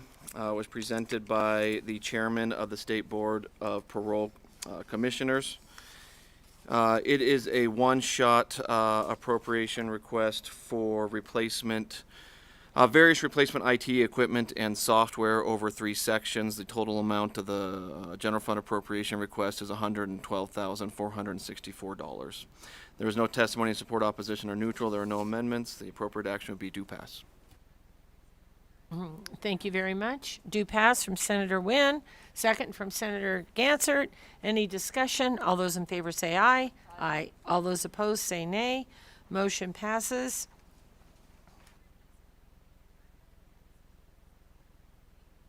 And we'll give that one to Senator Wynn.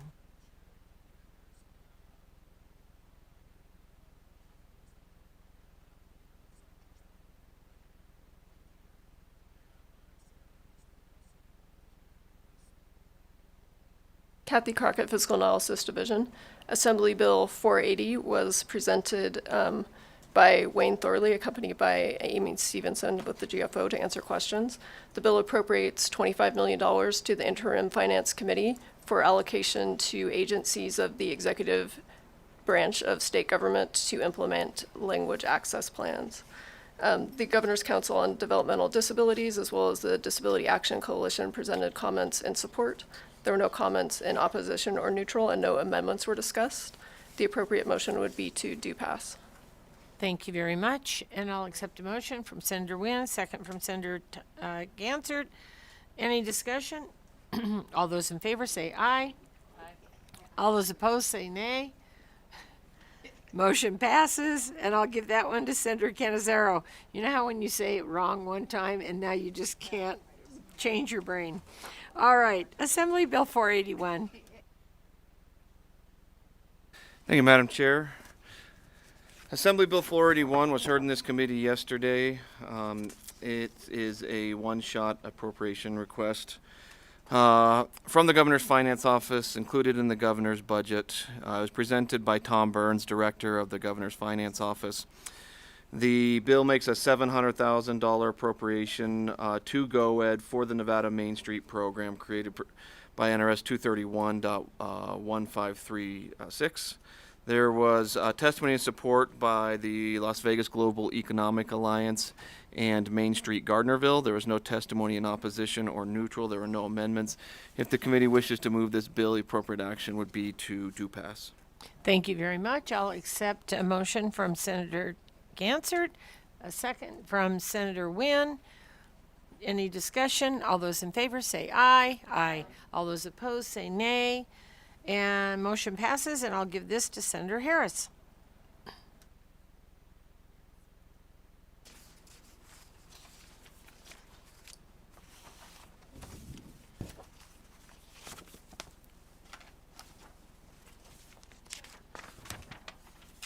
Kathy Crockett, Fiscal Analysis Division.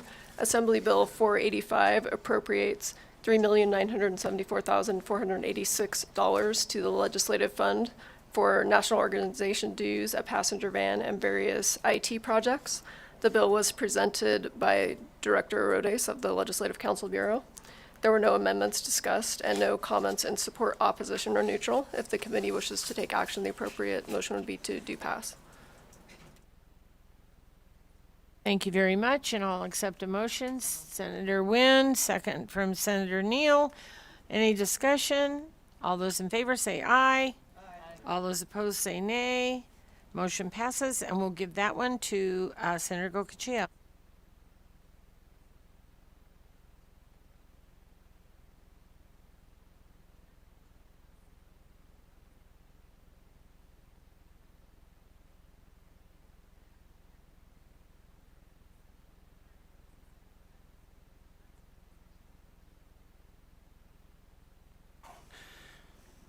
Wayne Thorley for the record, LCB Fiscal Analysis Division. The next bill on work session is Assembly Bill 486. A one-shot appropriation request from the Governor's Finance Office. This was included in the Governor's budget. The bill is presented by Matt Tuma, Deputy Director at the Department of Administration. It is, there are 3 sections of the bill that contain general fund appropriations for replacement computer and information technology equipment and associated software. The total amount over the 3 sections of the general fund appropriation request is $188,262. There was no testimony in support, opposition, or neutral. There are no amendments. If the committee wishes to move this bill, appropriate action would be due pass.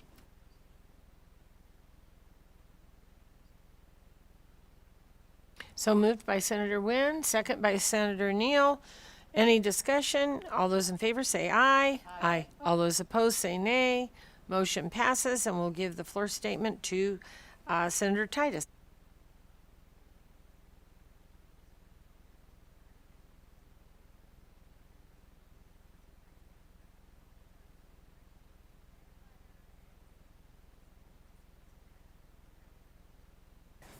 Kathy Crockett, Fiscal Analysis Division. The next bill is Assembly Bill 492. It appropriates a total of $8 million for various IT items related to Nevada Net in the system of higher education. The bill was presented by the Nevada System of Higher Education. There was 1 comment in support and no comments in opposition or neutral. No amendments were discussed, and the appropriate action would be to do pass. Bless you. Bless you. Thank you very much. I'll accept a motion, Senator Gansert. A second by Senator Wynn. And any discussion? All those in favor say aye. Aye. All those opposed say nay. Motion passes. And I will give that floor statement. We'll go back around to Senator Gansert.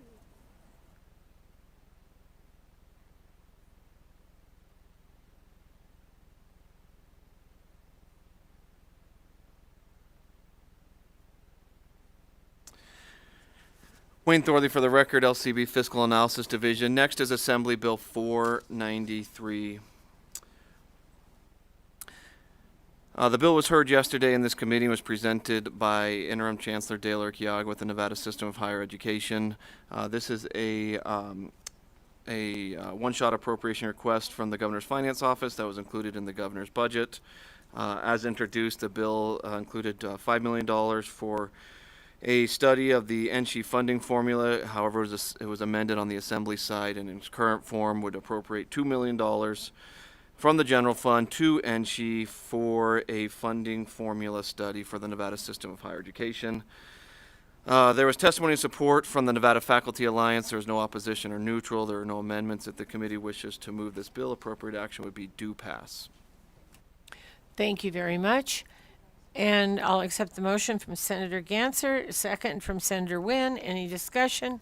All those in favor say aye. Aye. All those opposed say nay. Motion passes. And Senator Neal, you get the floor statement.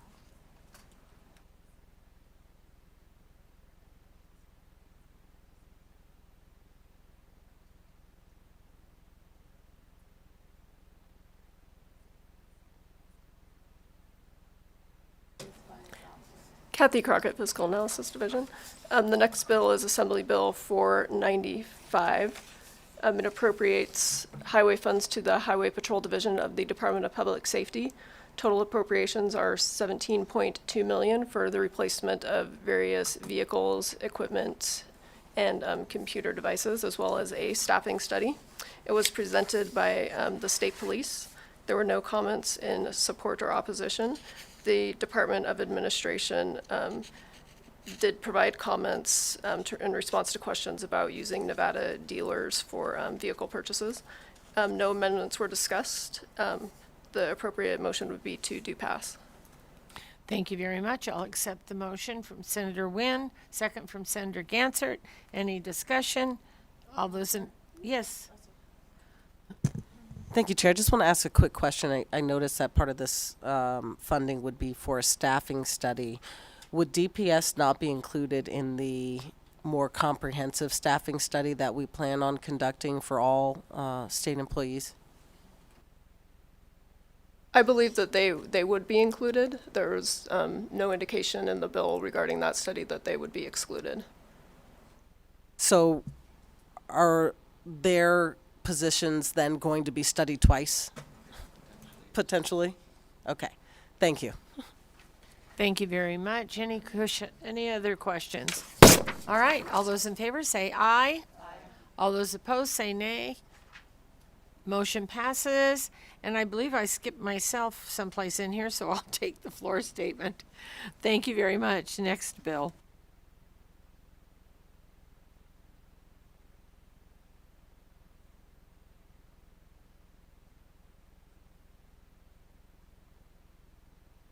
Wayne Thorley for the record, LCB Fiscal Analysis Division. The next bill is Assembly Bill 496. Again, one-shot appropriation request. This was presented by Curtis Palmer, the ASO4 with the Department of Public Safety. The bill through sections 1 through 11 appropriates various amounts of general fund and highway fund for some stuff.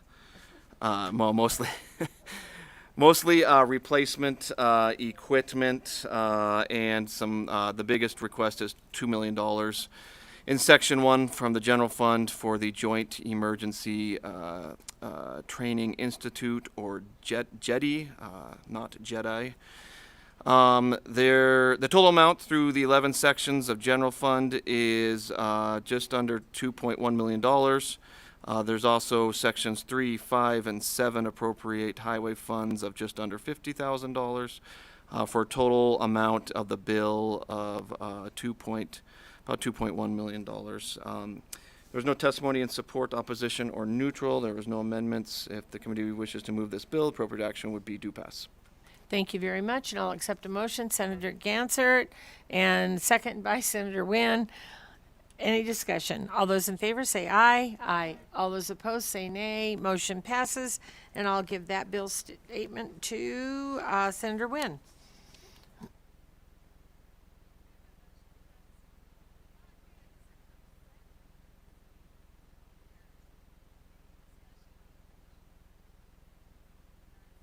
Kathy Crockett, Fiscal Analysis Division. The next bill is Assembly Bill 500. This is a supplemental appropriation for a shortfall in this fiscal year to the Governor's Office of Finance in the amount of $70,450 for costs associated with preparation of the statewide cost allocation plan. The bill was presented by the Administrator of the Administrative Services Division. There were no amendments, no comments in support, opposition, or neutral, and the appropriate motion would be to do pass. Thank you very much.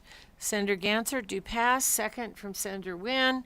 Any discussion? All those in favor say aye. Aye. All those opposed say nay. Motion passes. And Senator Harris, I think you're up.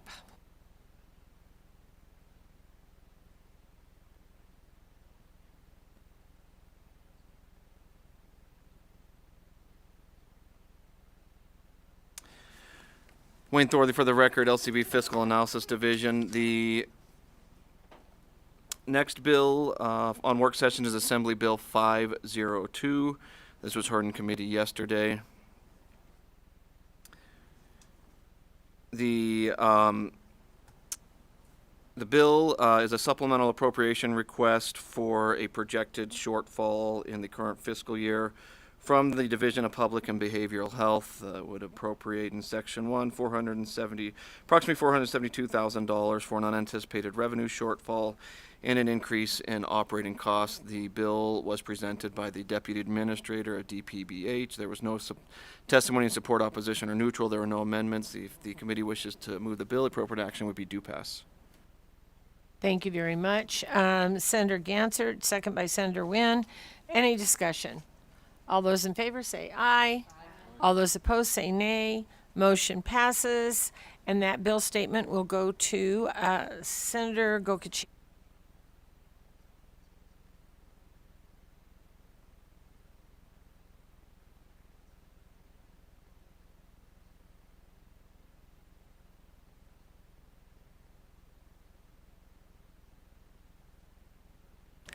Kathy Crockett, Fiscal Analysis Division. The next bill is Assembly Bill 504. This appropriates and authorizes funding totaling approximately $50,000 to the Governor's Office of Economic Development. General funds total $39,123, and the funding would be utilized for various equipment and computer hardware and software replacements, as well as staff certification costs. The bill was presented by the Governor's Office of Economic Development. There were no amendments discussed, and there were no comments in support, opposition, or neutral. The appropriate motion would be to do pass.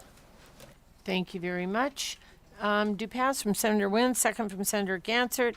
Any discussion on this? All those in favor say aye. Aye. All those opposed say nay.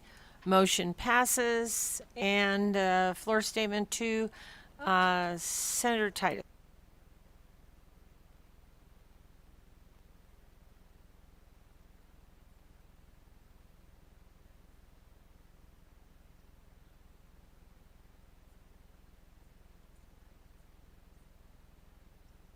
The next bill on work session, Wayne Thorley for the record, LCB Fiscal Analysis Division. The next bill up is Assembly Bill 505. This is a one-shot appropriation request on behalf of the Governor's Finance Office for the Department of Veteran Services.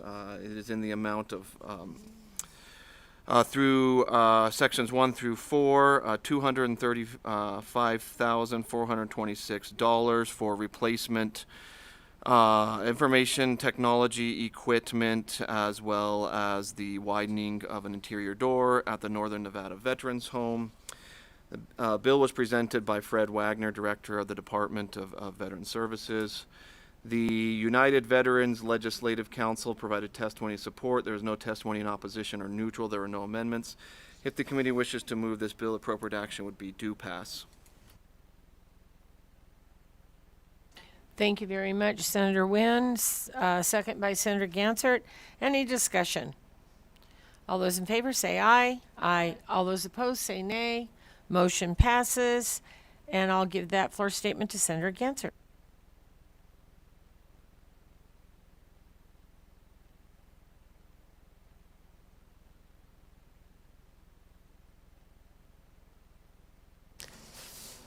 Kathy Crockett, Fiscal Analysis Division. The next bill is Assembly Bill 508. It appropriates funding totaling approximately $5.1 million to the Division of Parole and Probation of the Department of Public Safety for the replacement of various computer hardware, software, and equipment, as well as funding to continue the replacement of the Offender Tracking Information Technology System. The bill was presented by the Deputy Administrator of Parole and Probation. There were no comments in support, opposition, or neutral, and no amendments were discussed on the bill. The appropriate motion would be to do pass. Senator Gansert, second by Senator Wynn. Thank you very much. All those in favor say aye.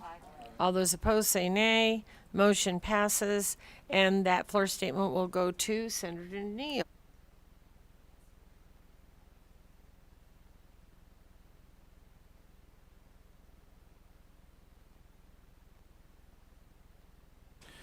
Wayne Thorley for the record, LCB Fiscal Analysis Division. The next bill on work session is Assembly Bill 509.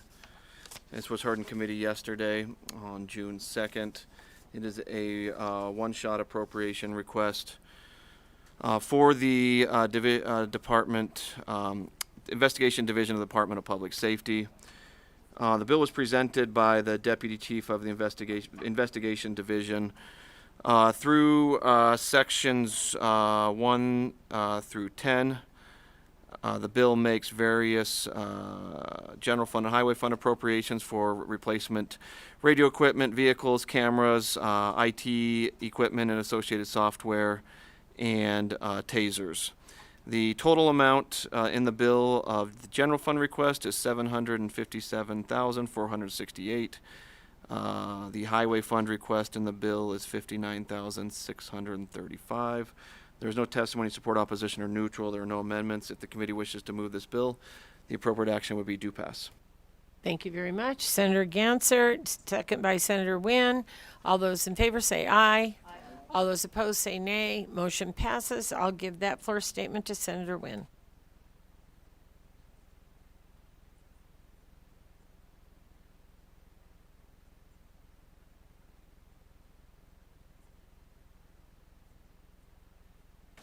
Kathy Crockett, Fiscal Analysis Division. The next bill is Assembly Bill 510. It appropriates highway funds of approximately $4.6 million to the Department of Motor Vehicles for various computer and equipment replacement. It was presented by the Department of Motor Vehicles. No amendments were discussed. There was no comment in support, opposition, or neutral. And the appropriate motion would be to do pass. Thank you very much. Senator Gansert, second by Senator Wynn. All those in favor say aye. Aye. All those opposed say nay. Motion passes. Senator Harris.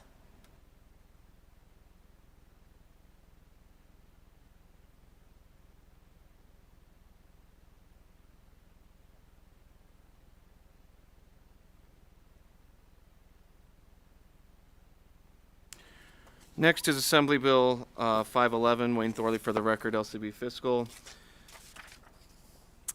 This bill makes general fund appropriation to the Division of Public and Behavioral Health and the Department of Health and Human Services behavioral health budgets in the amount of $16.2 million. That's Section 1 through Section 13. The bill was presented by the Deputy Administrator of DPBH. There was no testimony, support, opposition, or neutral. There are no amendments. If the committee wishes to move this bill, the appropriate action would be do pass. Senator Wynn, second from Senator Gansert. All those in favor say aye. All those opposed say nay. Motion passes. And I will give that floor statement to Senator Goicoechea.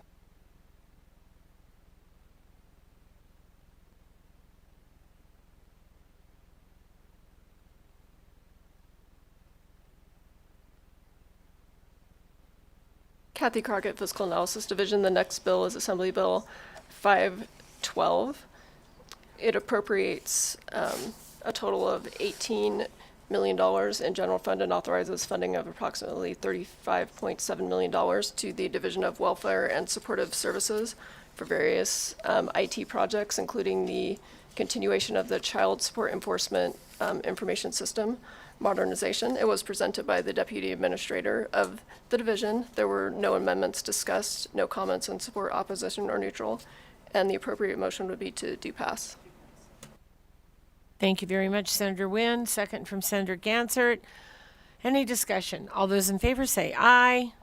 All those opposed, nay. Thank you very much. Motion passes, and I'll give this to Senator Titus.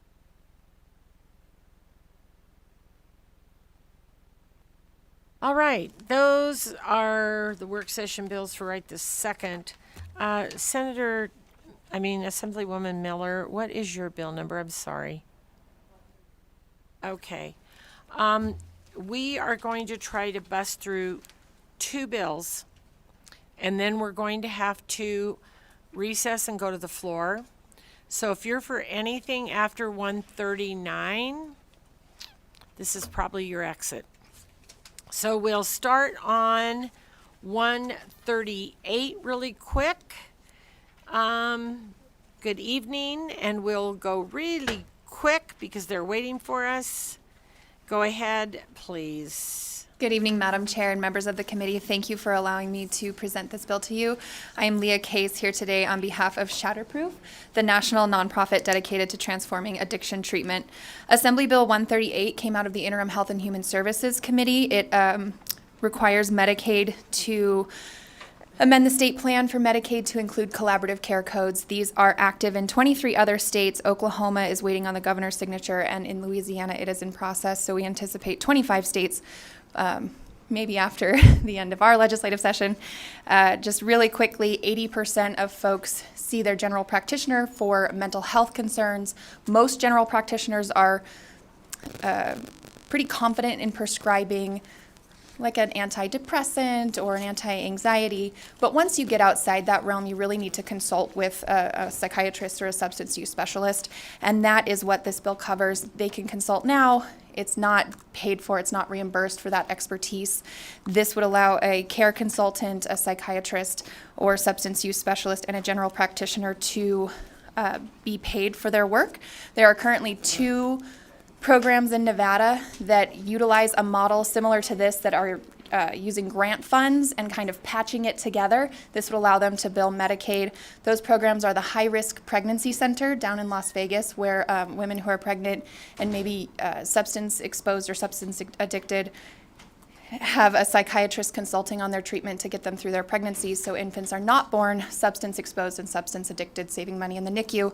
And then also the Pediatric Access Line, which allows a pediatrician to call and do a consultation with a child and adolescent psychiatrist to ensure children are getting the appropriate medications. That's all. I am happy to take questions, and I know Medicaid is here in the audience for the fiscal note. Thank you. Thank you very much. Any questions on this particular bill? All right, we'll go straight to support.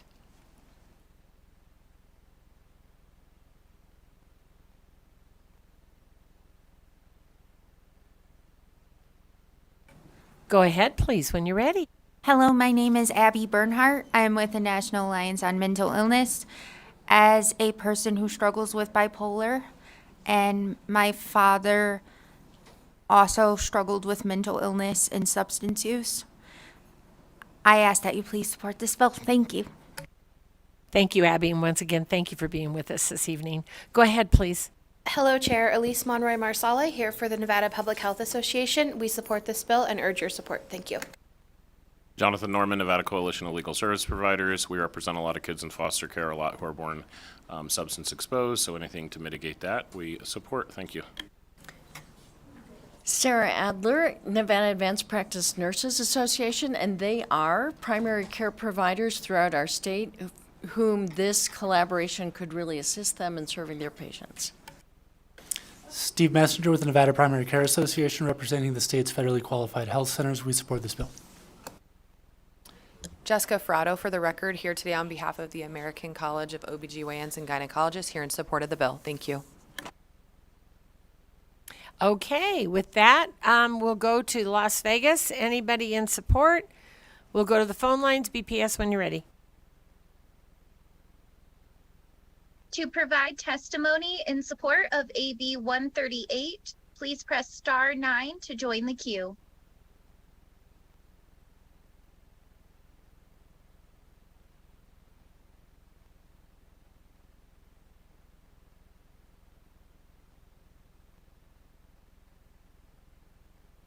Caller, you are unmuted and may begin.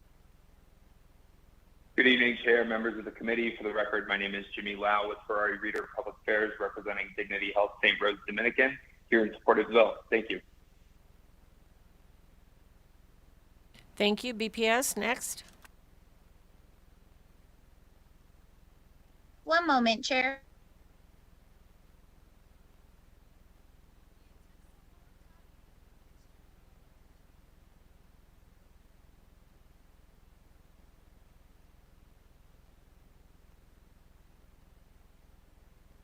Caller, please press star 6 to unmute yourself and begin.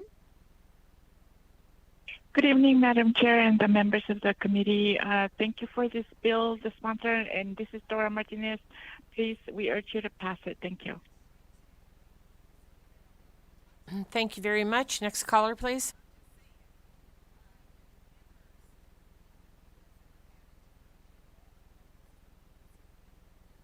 Hello, I'm Christina Quattrone. As someone that suffers with major depressive disorder, complex PTSD, and psychotic depression as well, I am emphatically in support of this bill. Thank you. Thank you very much. Next caller, please. Chair, there's no additional testimony at this time. Thank you very much. And we'll go to opposition here in Carson City, in Las Vegas, and on the phone lines, please. BPS when you're ready. To provide testimony in opposition to AB 138, please press star 9 to join the queue.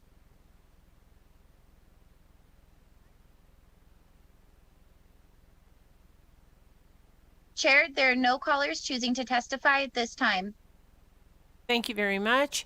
And we will go to neutral here in Carson City, in Las Vegas, and on the phone lines, please.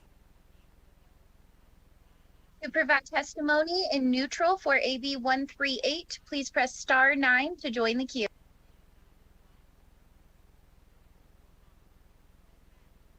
Chair, there are no callers choosing to testify at this time. Thank you very much. Closing comments, Ms. Case?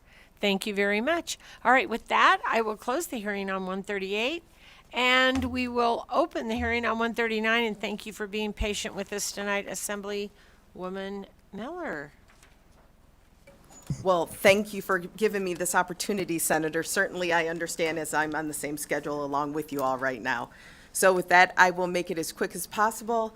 Again, thank you, Senators, for hearing this tonight. My name is Brittany Miller. I represent Assembly District 5. And this bill, Assembly Bill 139, basically what it does is it requires an additional category to be on any governmental agencies that already collect any racial or ethnic data. The category we're considering or we're requesting is MENA. MENA stands for Middle Eastern North African. And just briefly, the reason why is, first I'll say that there are 22 countries in the Arab League that represent the Arab world.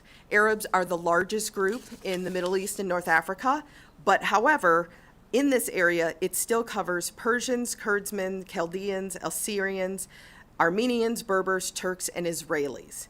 The issue is that as an Arab, you may be from Morocco or Egypt.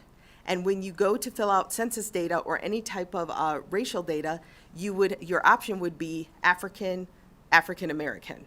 And so when you identify culturally as an Arab and you check African American, they consider that you're a Black American.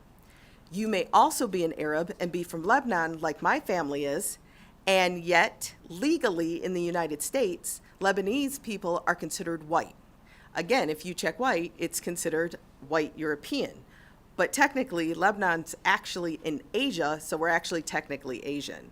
So the challenge becomes we have a huge population of people here in the United States, but we can't accurately count because people are absorbed into either being considered African, white, or Asian instead of how they actually identify. We know how important this is. We just finished a census. We know how much federal funding comes in for dozens of different governmental services. And so we want to make sure we're getting accurate counts. For instance, even nationally, the census will say that there's 2.5 million Arab Americans. But when we do a neighborhood survey from the Arab American Institute, that number increases to 3.7 million when people have the option to identify as Arab. So MENA will cover, again, this entire geographic area. And we know here in Nevada, again, we have one school alone that represents over 100 countries and speaks over 100 languages. But Nevada itself has experienced a 42% increase in Arab Americans alone in the past 2 decades. So with that, we just want to make sure that we're accurately counted and that as a state, we're able to receive all the federal funding and support that we need for everything from medical to language access to even healthcare. There were 2 major studies that were done on Arab Americans recently. One, the impact of Alzheimer's on Lebanese people, and also how COVID was impacting Arabs. And yet, one of the biggest challenges was we didn't have accurate numbers. So with that, we're just asking to be counted and included and accurately identified. Thank you very much. And was that MENA? Is that what you, okay. Middle Eastern North Africa. That's what I thought I heard you say, and then I questioned myself. Yep. All right, thank you. Senator Gansert. Thank you, Madam Chair. I have a few questions. So first of all, you were talking about MENA, but then you were talking about Arabs, and I know folks in Israel are not necessarily Arabs; they're Jewish. Correct, and so that's why coming from Israel, you're still considered in the Middle East. And so the Arabs are the largest group from the Middle East, but certainly not everyone is Arab. But that's why we would use the MENA category, because that would encompass everyone from the Middle East and North Africa. Thank you. So it's geographic versus ethnicity? We do, yes, it is, but in that geography, we do share a shared community of sense, yes. And then I have a friend who's from India, and he gets frustrated because he categorizes himself as white, but he's from India.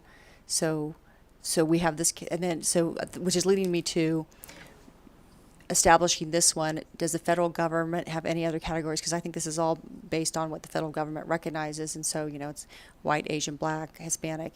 So is this just for the state of Nevada, or is this something that you anticipate or that has been established by the federal government?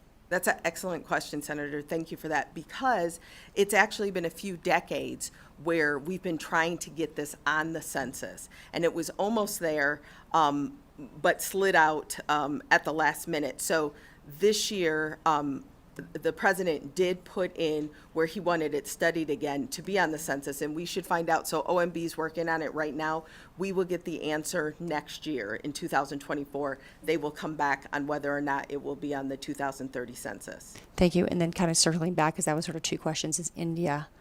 Yes, and again, because Asia is such a huge continent, and again, everything from the Middle East to Southeast Asia, and Indian and Pakistan, they usually identify as South Asian, but at this point, there hasn't been a carve out for them as well. But culturally, yes, they identify as South Asian. Thank you, because I think he says they check the white as white because there's not a for that. So anyway, just checking. And Thank you. right, yeah, there's not accurate. So That's really crazy. All righty. Any questions? Okay. All right. Thank you, Assemblywoman. All right. With that, we'll go in support, and we know who's creeping up here. Cool. Very good. Thank you. Go ahead. Thank you, Madam Chair and members of committee. My name is Eric Jang, ERICJNG, here as 1API Nevada. Last month, our organization sent in public comment to the federal side as Office of Management Budget for OMB, looking to update race and ethnicity statistical standards, including the MENA category. So this is aligned with the national trend. As a community advocate working in direct services, grant writing, and policy recommendation, we know accurate and timely disaggregated data results in our community receiving fair share of benefits, services, and resources, and we're not leaving federal funding on the table. This is great, and we are in full support. Thank you. And thank you for joining us this evening. All right, any additional support? Las Vegas, any support? And on the phone lines, BPS, when you're ready. If you'd like to testify in support on AB 139, please press star 9 on your phone to take your place in the queue.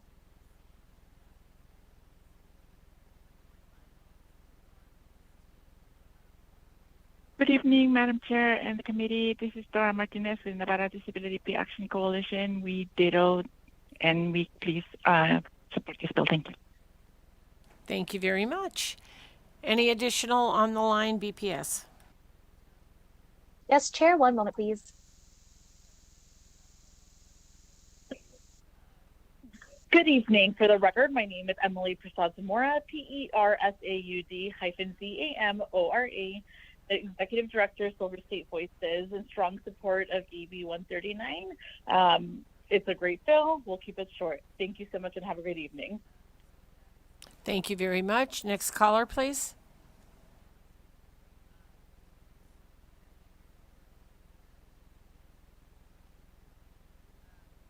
Hello, Christina Footsone.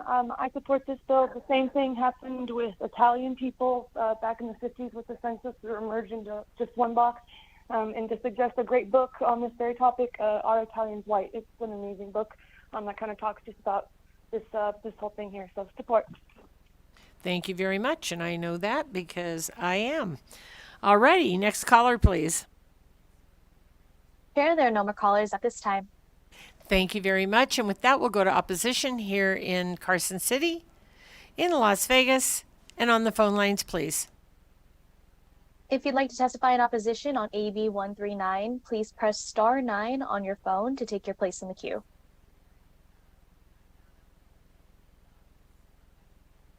Chair, there are no callers at this time.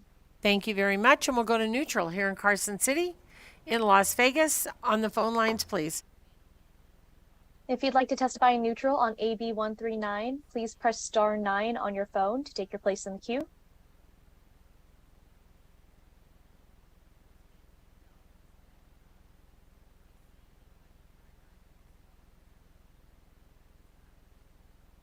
Hello, Hello. Actually, I am calling in support. I apologize. There's a Please go issue on my ahead. phone. Please go ahead. Okay. Thank you. Thank you. Good evening, Chair, Vice Chair, members of the Finance Committee. My name is Jason, Jayson, Dagger, Dagher, speaking on behalf of myself and on behalf of my employer. I am in strong support of Assembly Bill 139. Thank you to Assemblywoman Brittany Miller for sponsoring this bill, and to my wonderful State Senator Wynn for being a co-sponsor. You're always winning. This bill has been a decades-long fight to create a category for people like myself and Assemblywoman Miller. I'm a proud Lebanese American. This is the first legislation in Nevada's history addressing people who look like me, people who speak like me, and people who are American like me. AB 139 makes us visible and allows us to address issues in our community, such as health issues, access to jobs, and more. It is estimated that there are over 30,000 Nevadans of MENA descent, but we don't know that for certain, and because there is no data. And how can we know one another and tackle issues in our community without the right information? So thank you to our champion, Assemblywoman Miller, for working to reduce the fiscal note as well, and making sure this is a fiscally responsible bill. Please vote in support of AB 139. Thank you. Thank you very much. Next caller, please. Chair, there are no more callers at this time. All righty. Well, with that, then any closing remarks? All righty. Thank you very much. We'll close the hearing on Assembly Bill 139. And with that, fan club, we are going to stop for this evening.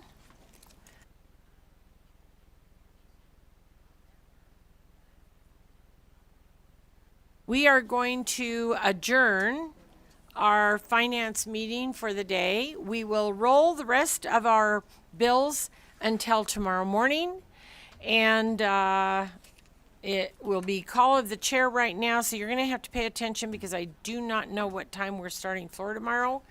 And so I will have to let everyone know what time we are starting here. So I'm sorry if you have waited, but we are being summoned. It is 10 o'clock and we've got to get to the floor. So thank you very much for joining us, and see you tomorrow on Sunny Sunday in Finance.